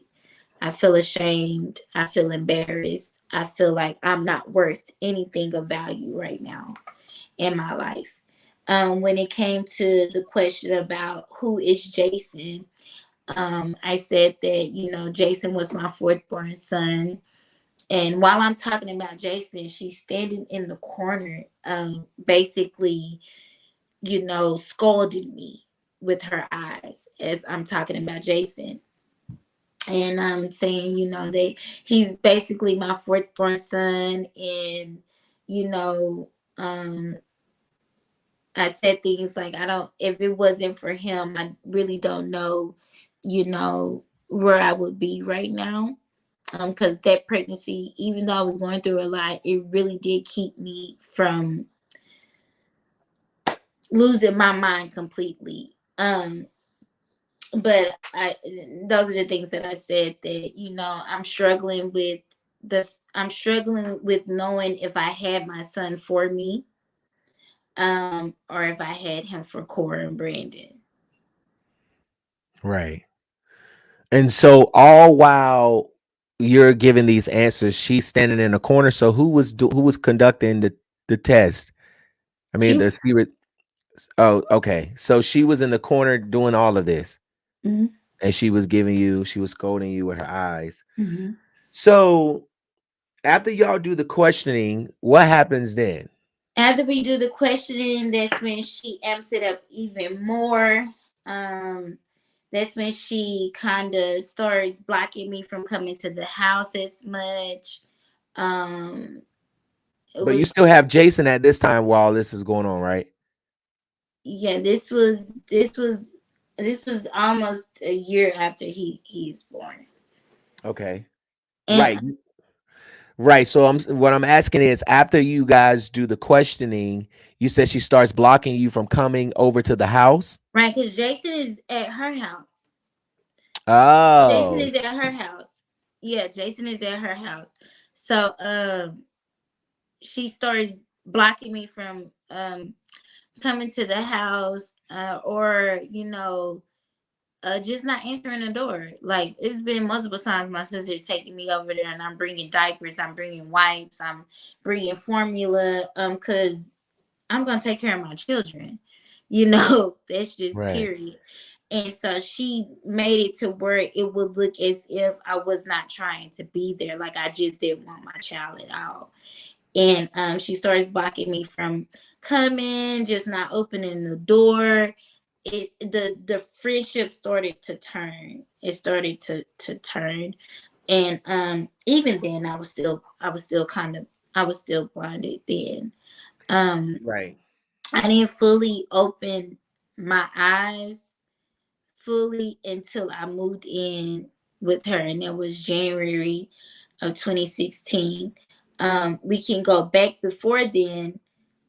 Cora forced me to sign my rights, and this is how she did it. She locked me in the office with her and Brandon. She pushed me against the wall, and she told me, if you don't give me your son, I'm going to take him from you and destroy you. Verbatim is what she told me. That scared me out of my mind, because it's the way she said it, it's the way she did it, it's the way she looked when she said it. And I didn't know what to do, because here's this girl who knows all my secrets, who knows all my skeletons, who knows anything and everything about me, from the type of relationship I have with my mother. What could she use against me to destroy me and to possibly even take my other kids? So now in my mind, I'm like, okay, Michelle, what you need to do something, but what do you do? And so from there, she had me go to Faith Johnson's office, and I didn't know that that's what I was going to do. We did not have a prior meeting before me going to Faith Johnson's office. I did not have a conversation with Faith Johnson before going to her office or anything of the sort. So we go to the office, and we are in the office, and we're sitting at the table, and that's when I started finding out why I was there. And it was to sign my rights over. And I just immediately broke down crying, and I felt very scared. I felt very alone. I felt like, you just gonna do me like this. And so Faith Johnson was like, Michelle, you look like you really don't want to do this. And I just dropped my head and started shaking it. Cora gets up from her seat and comes over to me and presses her hand firmly on my back and tells me that I will do this, I'm going to do this, and I shall do this. And that's where I originally signed the paperwork of my rights being signed over. After that, I just made up in my mind that I was going to do whatever I could to be close to my son. I thought it was over, not knowing that it wasn't over, not knowing that that was just a piece of paper. I didn't even know that at that time that only a judge can terminate a parent's rights. So I'm thinking that it's over. I'm thinking there's nothing that I can do, nothing that I can do. She got me. And so, and my mind was, I'm going to remain friends so that I can be close to my son. And it came to a point in January of 2016, I had to I moved in with Cora. I was going to go to a shelter, but Cora convinced me not to go to the shelter. And I think she convinced me not to go to the shelter because if I would have went to the shelter, there's no way in chance we would have even been in court fighting for Jason. I would have had Jason. Right. So she convinced me to move in with her because I would have went to the same shelter of the girl that she be licking cat with that she had put out at 2:00 in the morning. And she didn't want our paths to cross. So she had me come live over there with her. So I stayed with her from January of 2016 until maybe July of 2016. And while I was there, the whole time I was there, I paid for lights, I paid for water, I put all the food in the house. I'm the only one taking care of my son, my other children, and Amari. So in that time, that's when I decided that I was going to try to collect whatever evidence that I could collect, for my son Jason, because I knew that I knew that I was gonna have to fight for my baby. I didn't know to what extent that I was gonna have to fight for him too. So I used that time to go through files. I used that time to go through the MacBook. I used that time to go through folders, and that's when I found the receipts. I found the call logs. I found the notes of everything that she kept from the beginning. So she set this up from day one of me being in the hospital. And once I got all of that information out, I didn't know what to do. I was scared. I was so scared out of my mind. I was scared out of my mind. I didn't know what to do. I didn't know who to turn to. I didn't believe that anybody would believe me, or anything like that. Brandon at the time had become so like nasty towards me, like basically every day telling me, asking me, have you found a place yet? When are you getting out? And stuff like that. And so once I left, I was like, okay, you're going to get your place to stay. You're going to get stable and you're going to get your son. So I was trying to have, things set in motion so that I can get my baby. Well, the weekend in September when I got him, she had filed paperwork in the court to terminate my rights, which was illegal because, mind you, I was living with her and I was the one taking care of him. Jason was on my insurance the whole entire time. So let me ask you a question. Where were your other kids doing all of this? They were with me. Okay, so all of your kids were staying. You and your kids were staying at Cora house when all of this stuff was going on. Yeah, they were with me. Right. Absolutely. Okay, go ahead. And so she filed the paper. I'm trying to get through because I kind of gotta go. No, go ahead. She filed the paperwork in court in September of 2016, which was illegal for Faye Johnson to do because in the state of Texas, I would have to have been away from my child for 6 months or more for her to be filed to have my right. Even with me signing in her office, she could not file that paperwork if I had not been away from my child 6 months or more. Because she did not file it under the pretense of me willingly signing my rights over. She filed it under the pretense of child abandonment. That's what she filed it as. So when you filed it under that pretense, that means that I would have had to leave my child for 6 months more with no type of contact. Being that I was living in the home with my child and I was taking care of my child, I was feeding my child, I was clothing my child, I was bathing my child, I provided insurance for my child. So now that is solidifying my place as a custodial parent of the child. I was paying for daycare for my child while living under Cora's roof, on top of paying her light bill, on top of paying her water bill, on top of paying all the food in the house. Yeah. So wait, so you paying all of these, you're paying all of these, sorry. So you're paying so you're doing all of this at her house? Yeah. So you did get the resources. And she got on that stand and lied and said I didn't do a bitch ass thing. So so you did all of this stuff, and she's taking you through all of this stuff. So you, oh, this is a lot. This is a lot. I know you kind of gotta go. You to watch the live because it was. Yeah, I wanted to do an interview because I wanted to get through the story. Yeah, I wanted to. Yeah, we were getting. I just want to give people a background of like find out who you are and understand your relationship with Cora. Because I'm still trying to, even through all of this, I'm still trying to find out what did she have against you that make her just want to come after you and take your child like that and not the other kids. She really didn't have nothing against me other than the fact that I can have children and she can't. Right. And I'm just like, well, why you didn't try to get the other? If she can't take care of one child, what make you think she can take care of the other ones?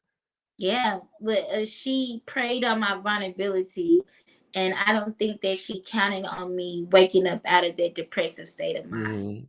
Right.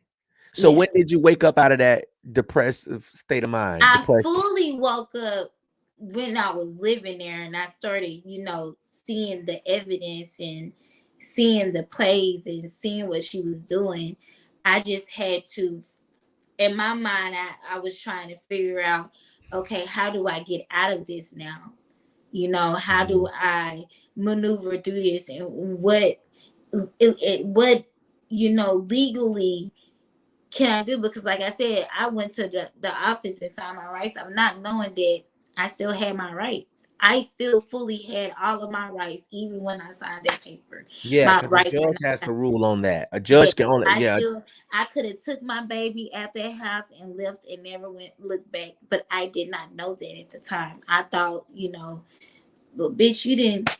Damn, bitch, why the fuck you didn't realize this shit a long time ago?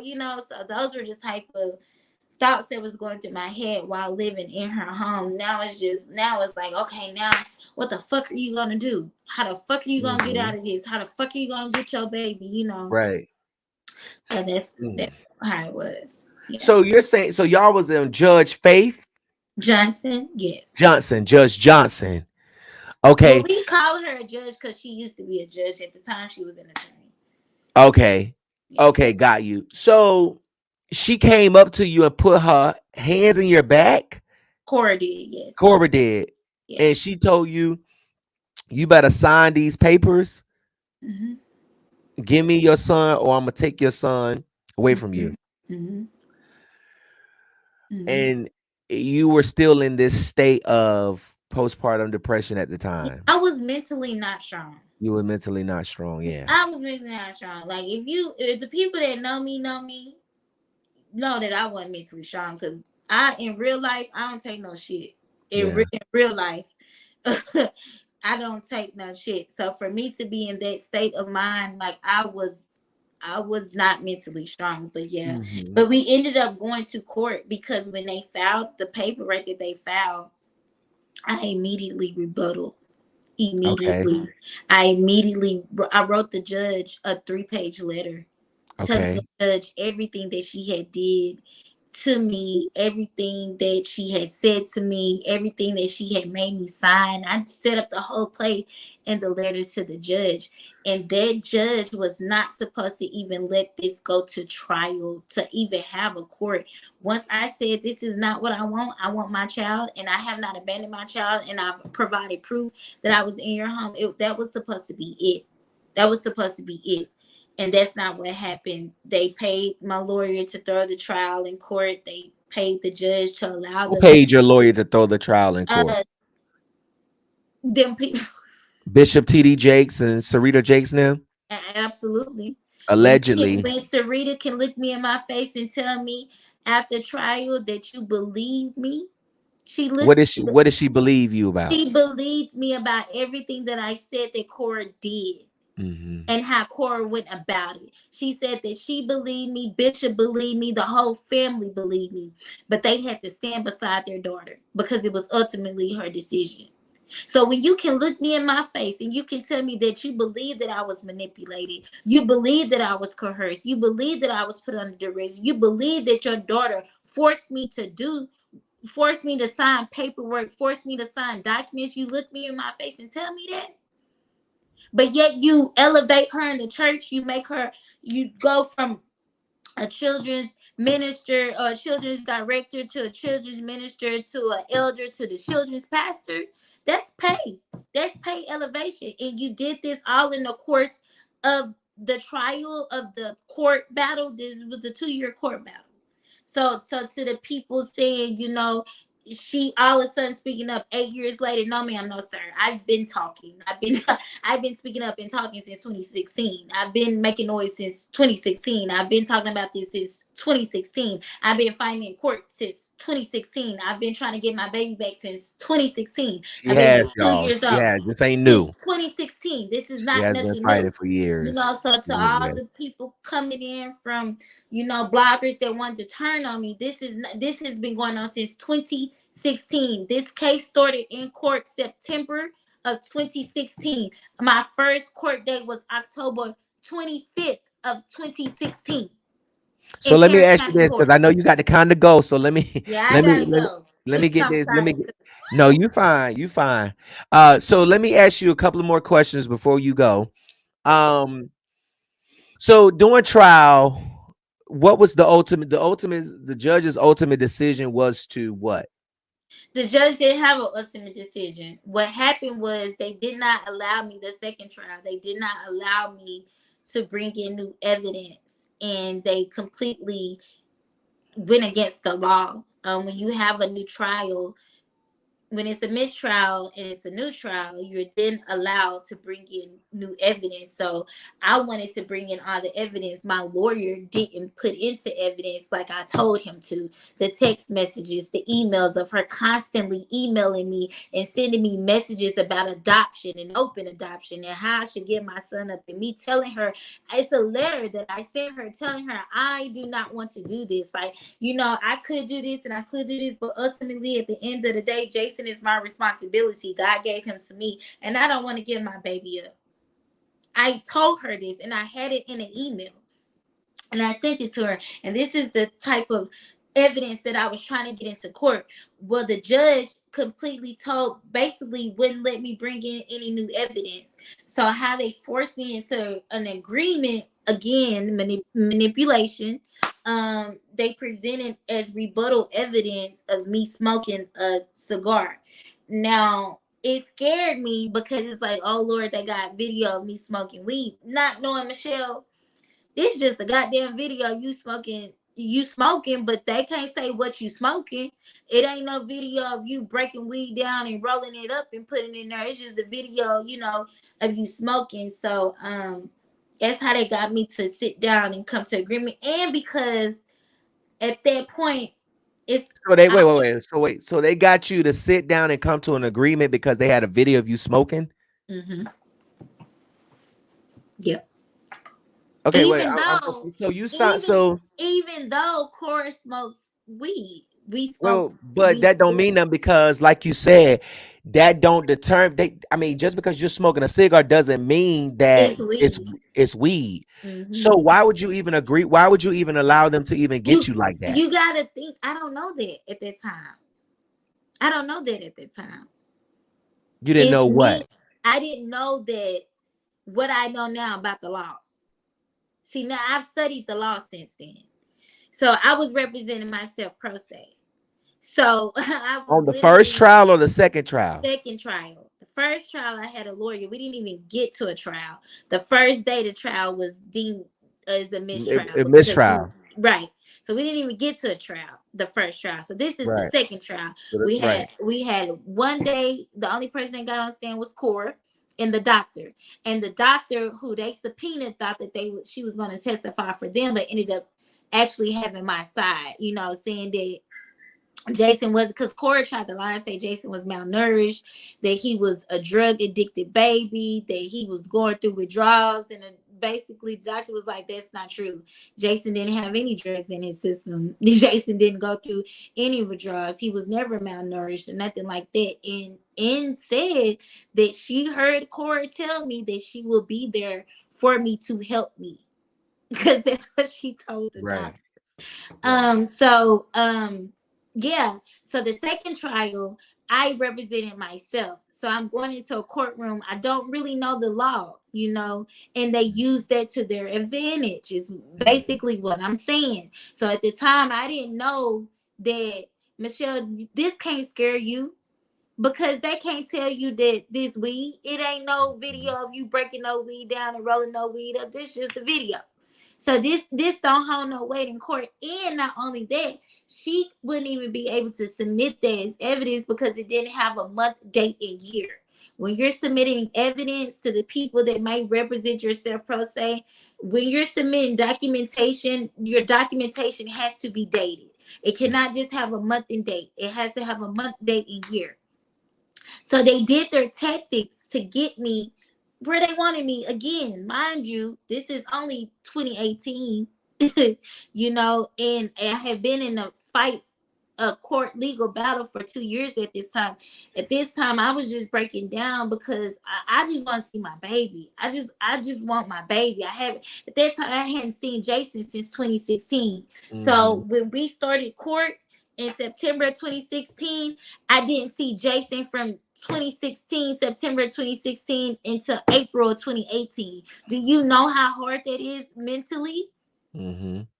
Okay, that's very hard mentally to be without your child. So I'm already drained at this point, you know. I'm already broken down. I'm already tearing down. Like, I just want my baby. I just want to see my baby, you know. So but I never agreed to my rights being terminated. Even when I came to the agreement, I didn't agree for my rights to be terminated. I didn't agree for Jason to be adopted. I didn't agree for me to be completely excluded out of his life. You know, that's not what I agreed to. And what they did was put that as the order. And when they sent me the order, I told them, this is not what I agreed to. This is not what I said before the judge in the Rule 11. And so I immediately said, I want to revoke this order. But that's not what happened. The judge signed it anyway and put it into order. So this is why we're here where we're at now. Because, and then put me under a gag order and told me I couldn't talk about it. Right. So still to this day, you have not physically seen Jason.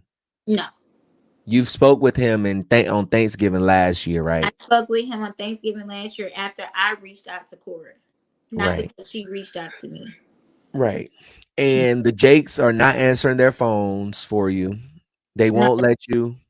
Not And responding to emails, not responding to Bishop actually has me blocked. First Lady has me blocked.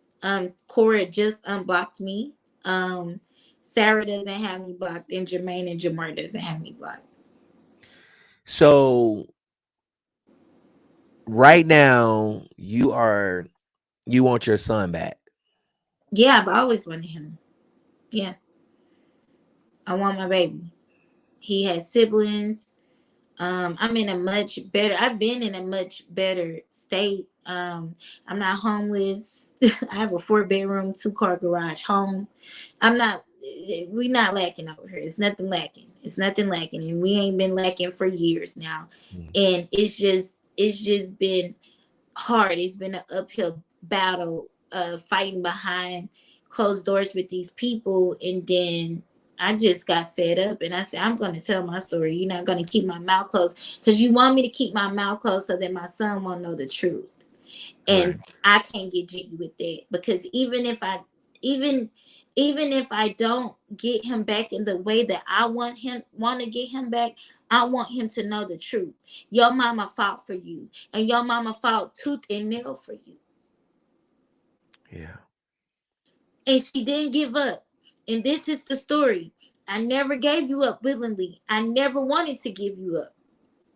I've always loved you. I've always cared for you. I've always wanted you. I've always, wanted to be there. I have not been there not because of me, but because they won't allow me to. They won't give me access to you. And I'm just not going to lie to him about it. And I want him to be able to know his story. I want him to be able to know where he comes from. I want him to be able to know that I fought for my baby. I didn't just leave you. I didn't just abandon you. I didn't just give you up. I fought for you. I wanted you. I want you. I love you. I care about you. I am concerned about you. Your siblings. You have Yeah. siblings. He has siblings. He has brothers. He has sisters. He has aunts. He has uncles. He has a whole bloodline. Mhm. And I'm just not gonna shut up about it. I'm not gonna be quiet about it. I don't give a fuck about a gag order. I don't give a fuck about an NDA. If I'm lying, then come at me. If I'm not telling the truth, then sue me. If I'm not being honest, then shut me up. And you haven't done it yet. Because everything that I'm saying is the truth. That woman took my baby. That woman took my baby. And here we are. This is where we are. I This is believe you. I'm this gonna is tell you where we something. are. I believe you, Michelle. I told you on the phone that I believe you, and I'm telling you publicly, I believe you. Now, I personally know how pastors and bishops and PK kids,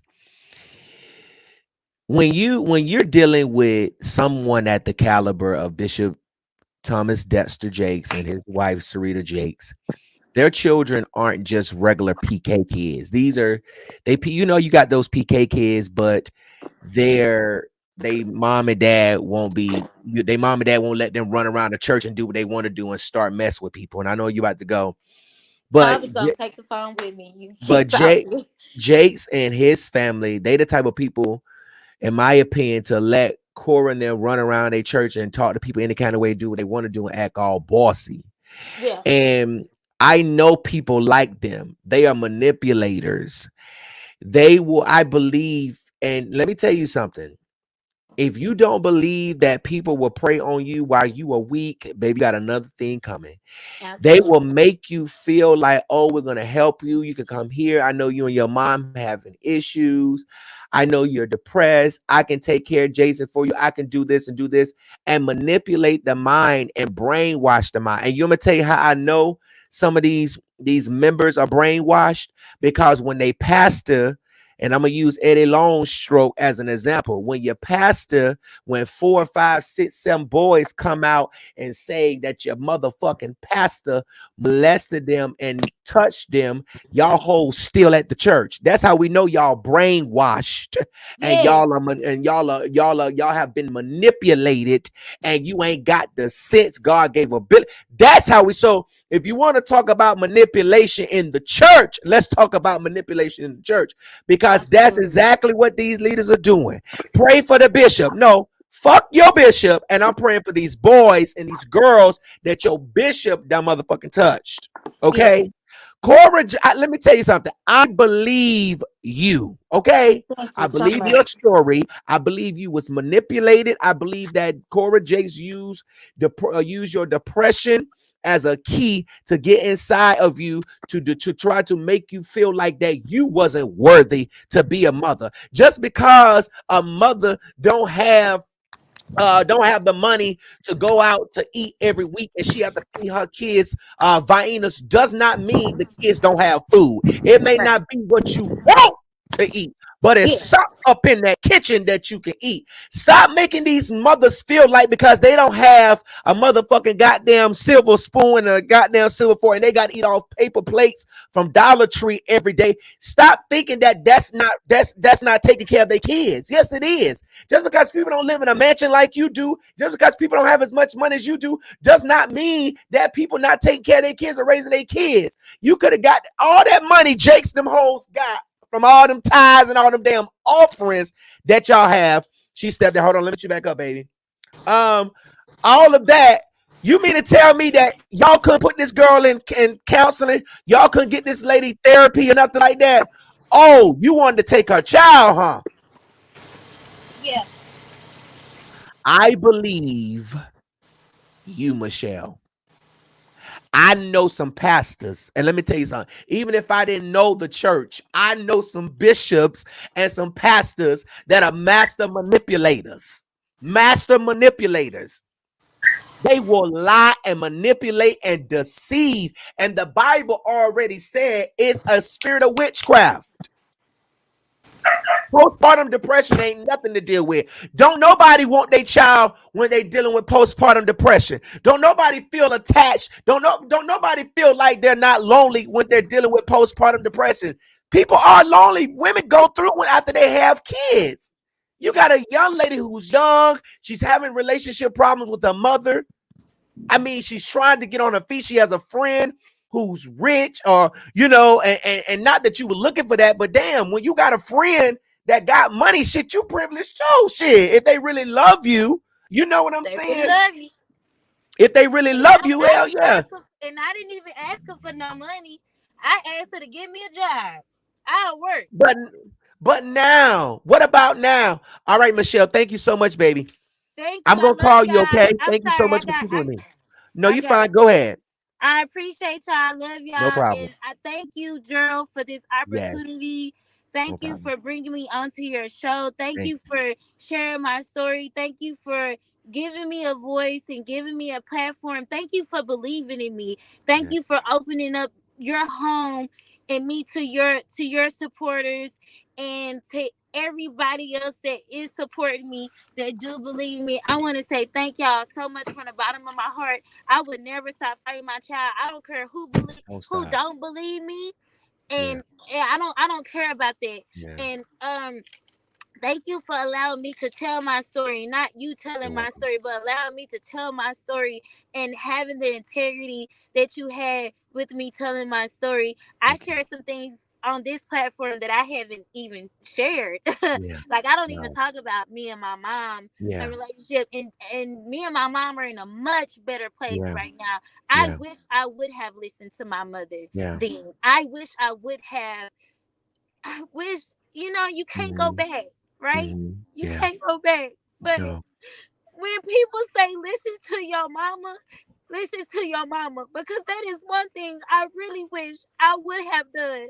Because if I would have listened to her, then things would have been different. But we're here, and I'm fighting, and I'm gonna keep fighting. And thank you so much. I love y'all, and I appreciate you so much. Thank you so much. Girl, you said something so bad. You said something so good that was just about to make tears come to my face. Thank you so much.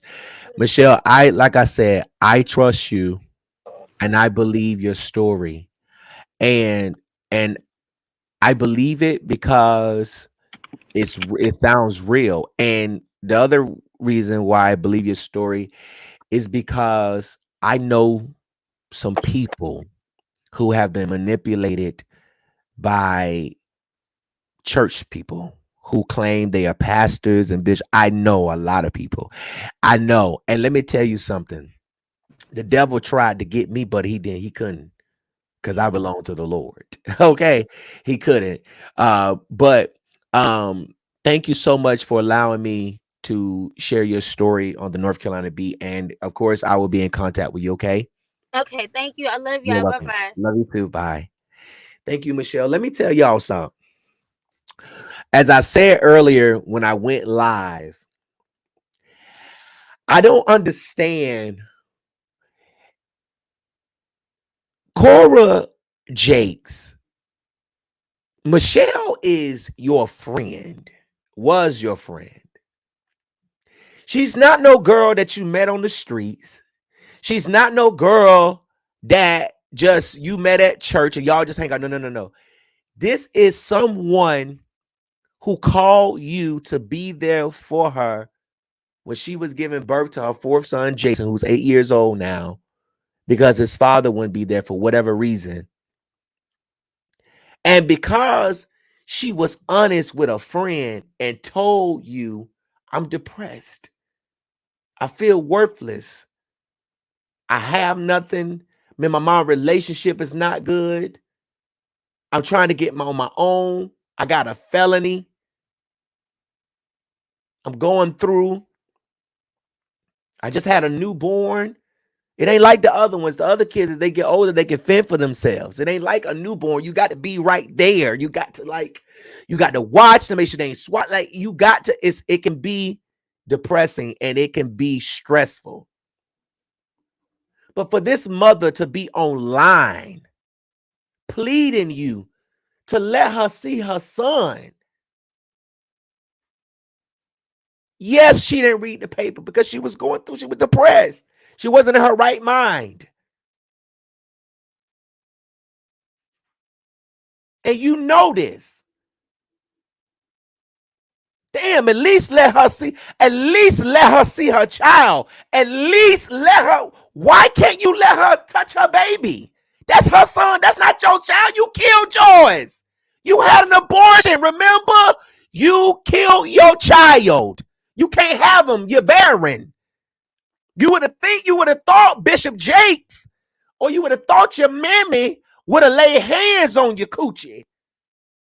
Since they got so much power, since y'all got so much Holy Ghost, you would have thought, oh, I can't have a baby, so let me go lay my hand. But we already knew y'all niggas didn't have no power when Bishop Jakes let that transvestite Tyler Perry lay hands on him. We already knew y'all hoes didn't have no power then. We already knew y'all didn't have no Holy Ghost then. But you treating this woman, this mother, like the state of Texas just gave you a child, and this mother found out, oh my God, that bitch got my baby. No, I want my child. I want to see. No. This is your friend. This is somebody that you allegedly manipulated. This is somebody that you know, girl. This is somebody. This ain't nobody on the streets. This ain't nobody on the streets. This is somebody that you know who wants to see her child. And you can't even Bishop T. You know what? How can Bishop T.D. Jakes, really? Serita, really? Y'all think y'all bigger than God, don't you? I told y'all this is going to be I'm telling you, this is going to be the year. I'm telling you, this is the year of Jehovah Puller Cover. His name is Jehovah Puller Cover. I'm telling y'all done got to the point where y'all think y'all bigger than God, baby. You're not bigger than God. Some of y'all pastors have already been turned over to a reprobate mind. You're not bigger than God. But you call yourself Christians, and you call yourselves first ladies, and you call yourselves prophets, and you call yourselves bishops, and you call yourselves ambassadors, and you call yourself eagle-eye prophets, all these names that y'all come up with.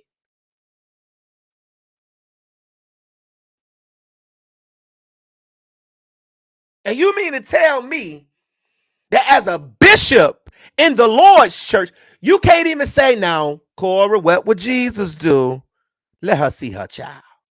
Even if she ain't gonna legally get her child back ever again, but according to a lawyer that was on here from Texas, said that she can contest the fact that that she wasn't in her right mind when all this was going on. Now, at the end of the day, why Bishop T.D. Jakes and Serita Jake ain't called Cora and say, let her see her son? Girl, just let her see her son. You know you the legal guardianship, legal parent of Jason. Just let her see her child. What type of woman who's been friends with a woman manipulate them and take their child and know she out here want to see her son and won't even let her? That is some cold shit. Think about that. Just think about that. We not talking about a mama that's on drugs. We talking about a mama that got 4 of her kids. She got a 4-bedroom house, 2 garage. We talking about somebody that got it together. I mean, are you serious? Are you serious? This woman is sitting online begging people to help her. That is cold. I want y'all to really listen. Beat Mob. Think about this. Listen, just think about it. Close your eyes and think about it. Just imagine yourself in Michelle's shoes. Just imagine a mother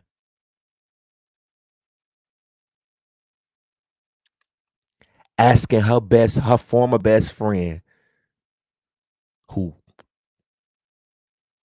used her depression to get her child. Just imagine a mother asking, or just imagine you asking your best friend, can I see my son?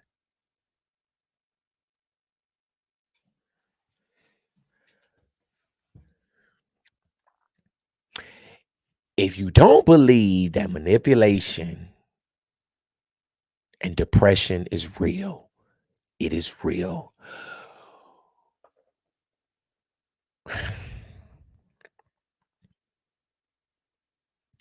And we sit up here and we say, I don't give a fuck.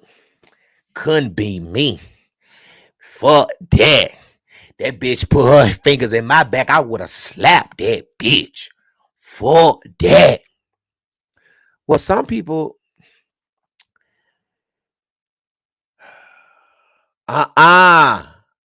bitch, you ain't getting my child hoe. Fuck that. Mm-mm. You can say that because you're not in her state of mind. You can say that because you didn't walk in her shoes. You can say that because you didn't have a friend at the caliber her friend was. You know what I'm saying? You can say that when you hanging out with Kiki and Bobo and John them. Because John and them family ain't got enough money to get no lawyers, to get the best lawyers in Texas to take you down. Bitch, I'm T.D. Jake's daughter. I'm T.D. Jake's son. I'm Bishop Thomas Dexter child.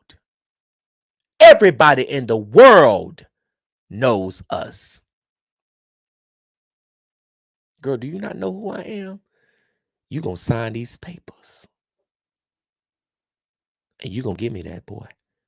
Or I'm gonna take him from you. You don't know who I am. See, sometimes a person don't even have to tell you. You don't know who I am. I'm Cora Jakes. I'm T.D. Jake's son. Daughter. You look like a boy too, girl. But anyway, I'm T.D. Jake's daughter. Now we can do this the easy way, or we can do this the hard way.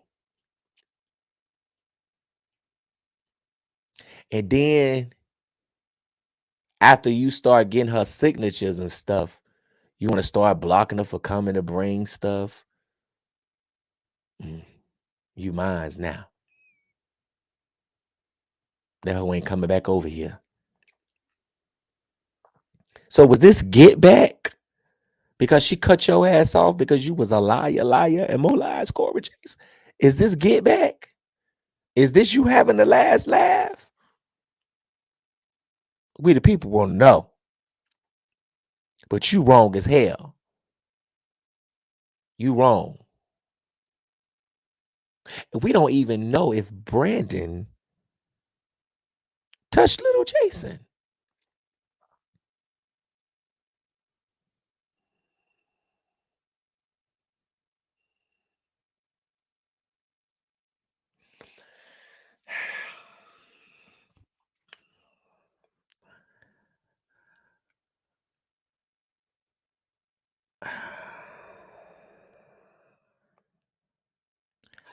So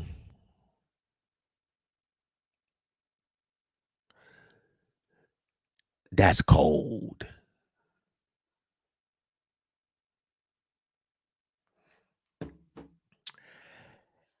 That is cold.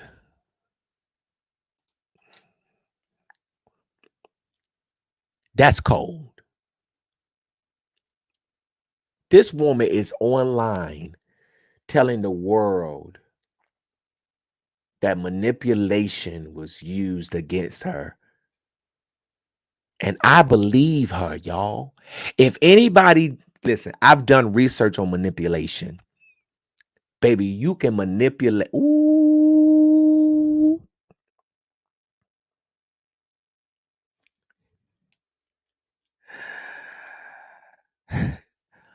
Listen, when I tell you that manipulation is a form of witchcraft, I'm telling you, I'm telling you, I'm telling you. You know you manipulated when you stay at a church and your pastor done fucked there, all the boys. All the boys came out on Eddie Long and said Eddie Long stroke touched them, and all them hoes was still going to his church. Didn't nobody call the victim and ask to get the victim story? I wish I was blogging then. Didn't nobody call nobody. Didn't nobody call the victim? It's all pray for Jakes. Oh, I'm not pray for Jakes. Oh, pray for Eddie Long. Oh, pray for the Potter. Pray for the Newberg. Oh, pray for this. Pray for that. No. Fuck y'all. We praying for the victims. Anybody get the victims on the line? Anybody ask the victims what was going on? And you hold still. That's manipulation is real. Your pastor touching on you. Real.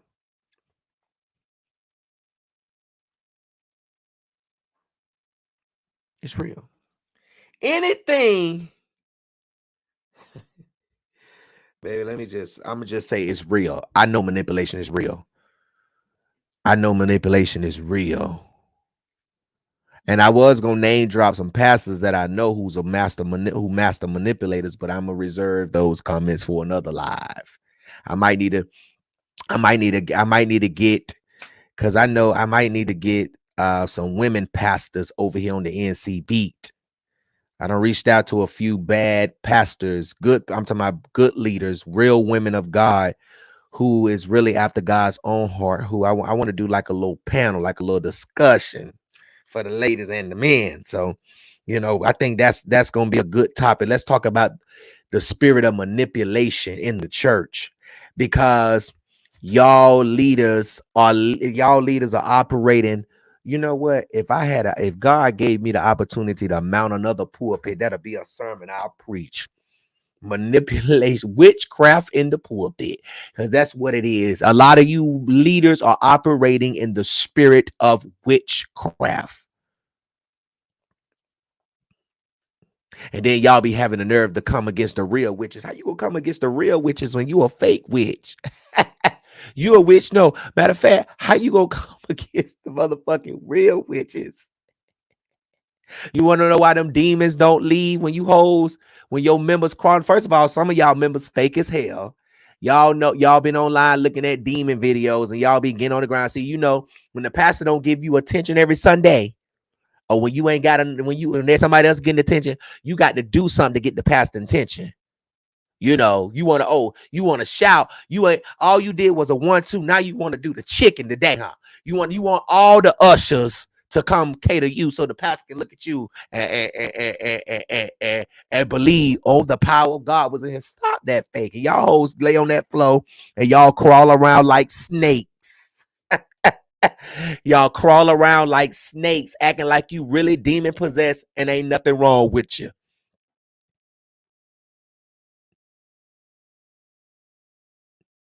Nothing wrong. Ain't no demon that got a hold. You got some demons, and you got some real deliverance. Because I'll be like, God, ain't no way you at the altar for the same thing every Sunday after Sunday after Sunday after Sunday after Sunday. Like my after Sunday. Every Sunday after Sunday after Sunday.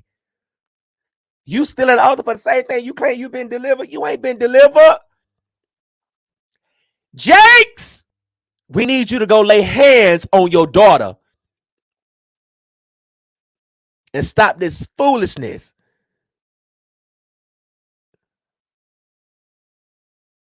Now, this don't make no damn sense.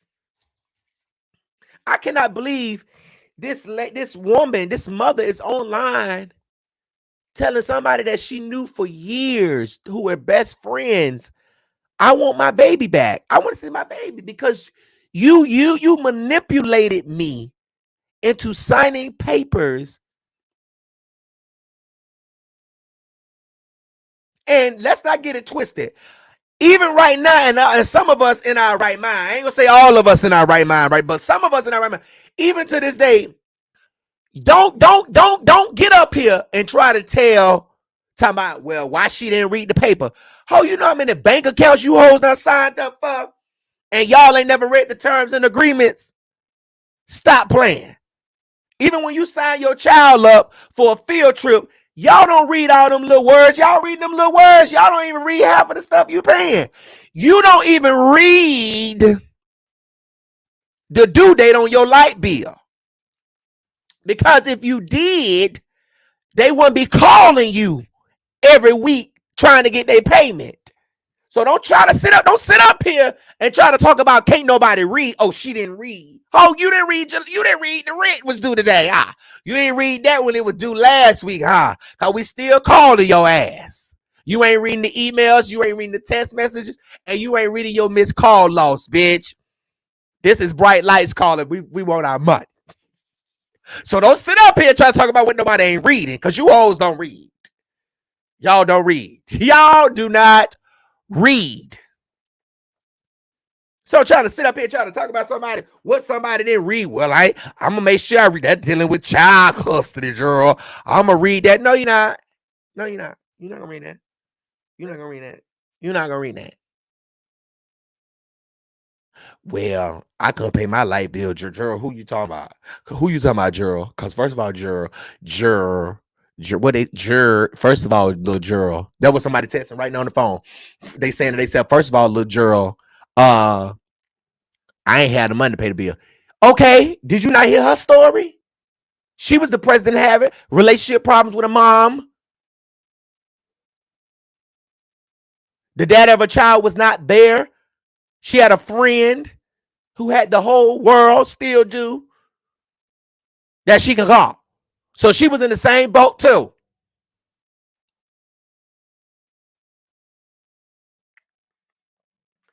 So let's not be delayed.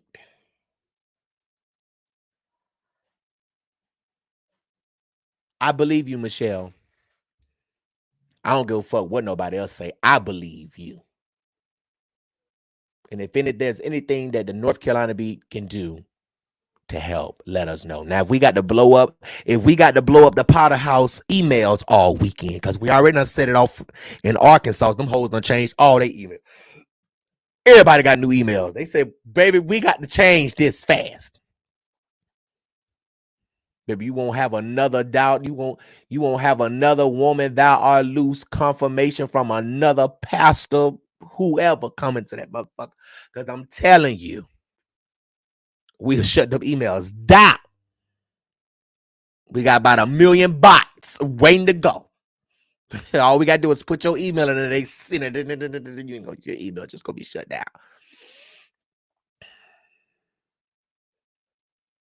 And I believe, and we didn't get to it, but I believe Michelle has a book too that she has coming. I believe it's called Dare to Stand. I believe that's what it's called, but they changed their emails fast. So we are just,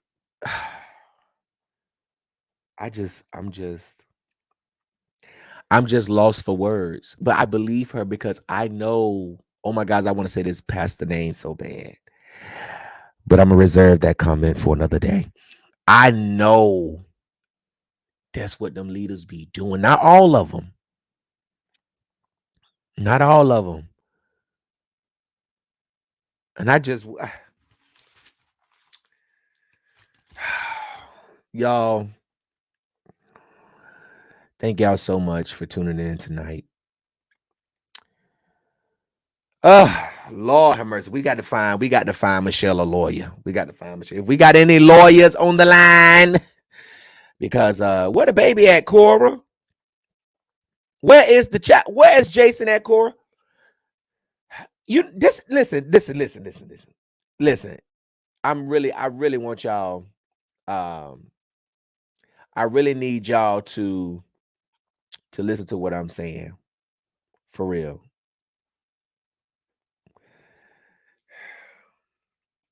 And some of you may agree with me, some of you may not. But listen to me. Let me say this. I can't get this off my mind because I'm like, even if Michelle never gets her child back, just hypothetically speaking, because I don't know how or what God has in store for her concerning this situation. But I feel like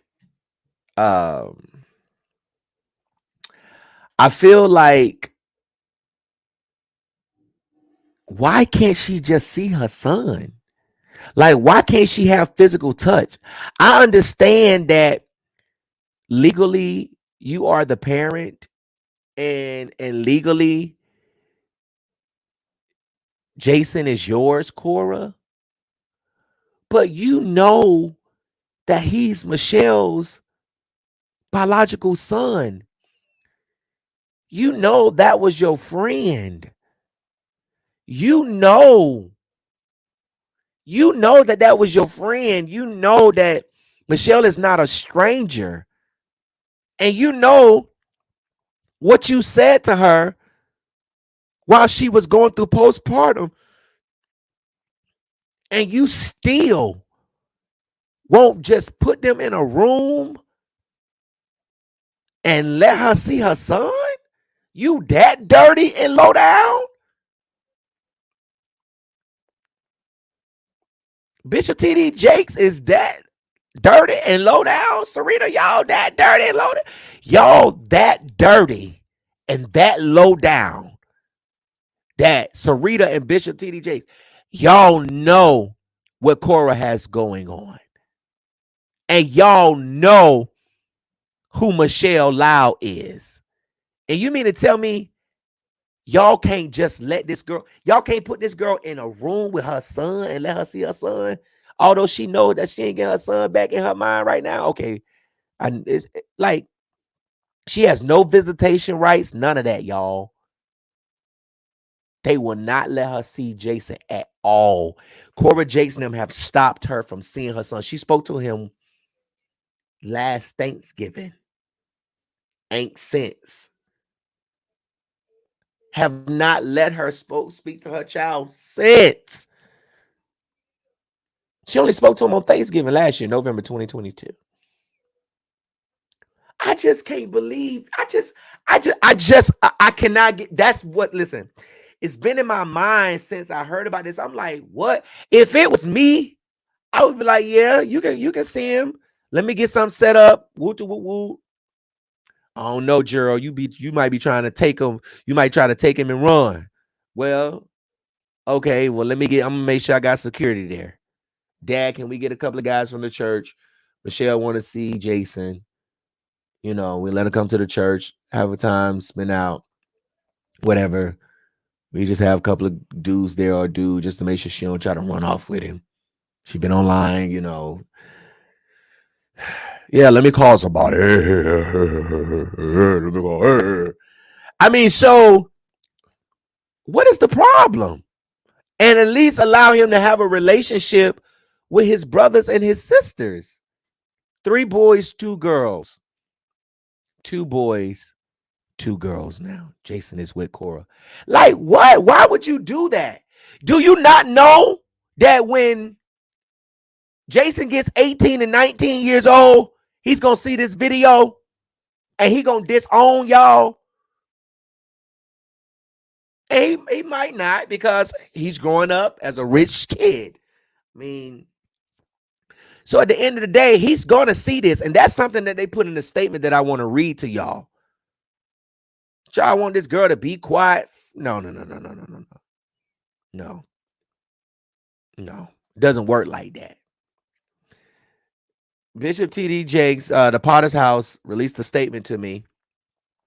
They said, "Greetings, Gerald. I was made aware of your attention to post about the issue. Thank you for your request for comment. The Jakes family has already addressed this issue. The full Jakes family statement can be found online here and below. I believe that's their website. Be blessed." So they sent me the statement. And it quotes, "The Jakes family endured a shocking and deeply disturbing event when the ex-husband of Cora Jakes engaged in shameful conduct. After being made aware of the allegations, Cora immediately contacted the authorities. Cora divorced the accused, and the family is attempting to heal at the same time. They are fully cooperating with law enforcement. Tragically, unkind speculation and baseless false suggestions spread by gossip sites continues continues to injure the family and has made the healing process even more painful and difficult. The public and mean-spirited false gossip is especially shameful since the principal victim is a minor child who will someday read about these events.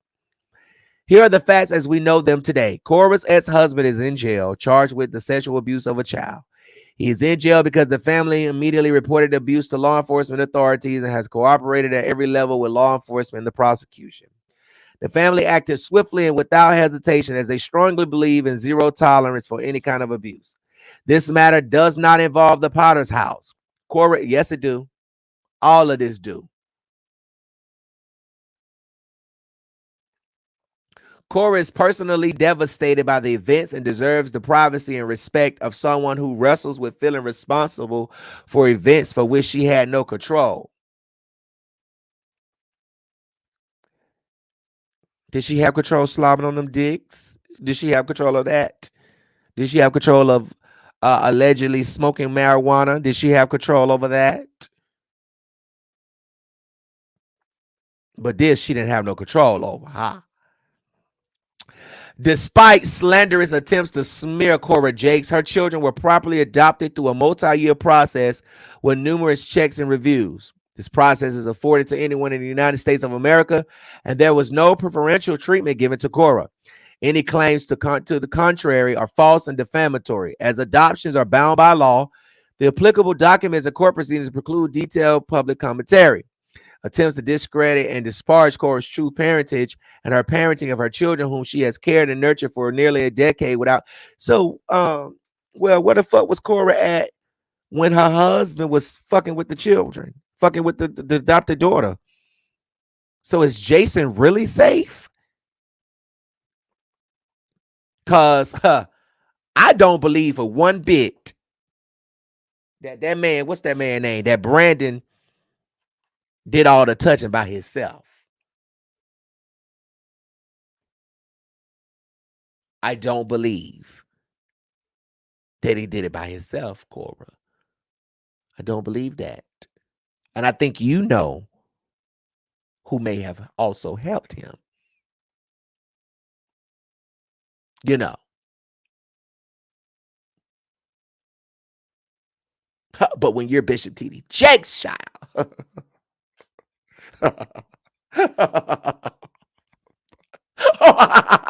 when you're Bishop Jackass Jake's child. This tight ass statement. I could have wrote a better statement. It is. Oh Lord have mercy, y'all.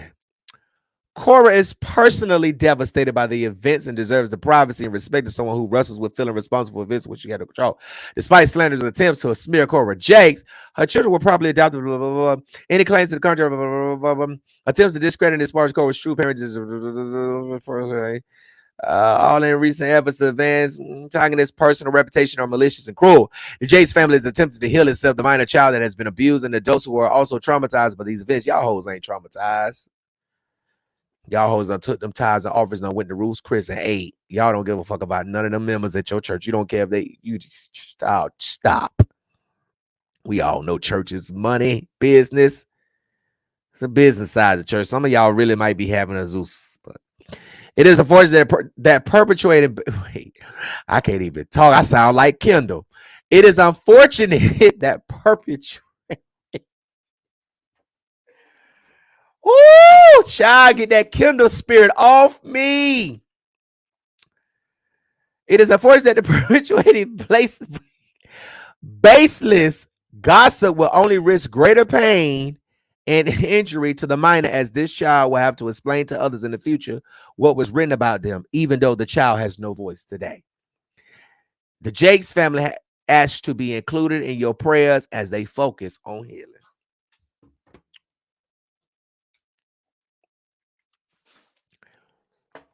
That was their statement.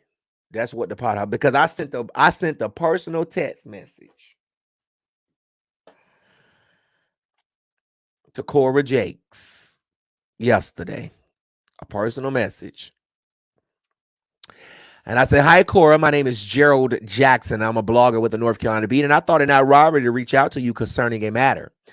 Tomorrow, I am interviewing Michelle Lau, who is accusing you of manipulating and pressuring her to sign over her parental rights in the matter of her now 8-year-old son, Jason. I wanted to reach out to you personally for a comment before I proceed with my interview with Miss Lau. You can reach me here or by email at gjackson@the.ncb. And then on today, I sent Serita Jakes a message. I said, "Hi, Serita. My name is Gerald Jackson. I'm a blogger with the North Carolina Beat, and I thought it not robbery to reach out to you concerning a matter. Tonight, I'm interviewing Michelle Lau, who is accusing your daughter, Cora Jakes, of manipulating and pressuring her to sign over her parental rights in the matter of her now 8-year-old son, Jason. I wanted to reach out to you personally for a comment before I proceed with my interview with Miss Lau. You can reach me here or by email." And I'm sure Serita called their publicist to have them send me a statement because I left my email in the phone. But I believe Michelle Loud. I believe Michelle Loud is telling the truth.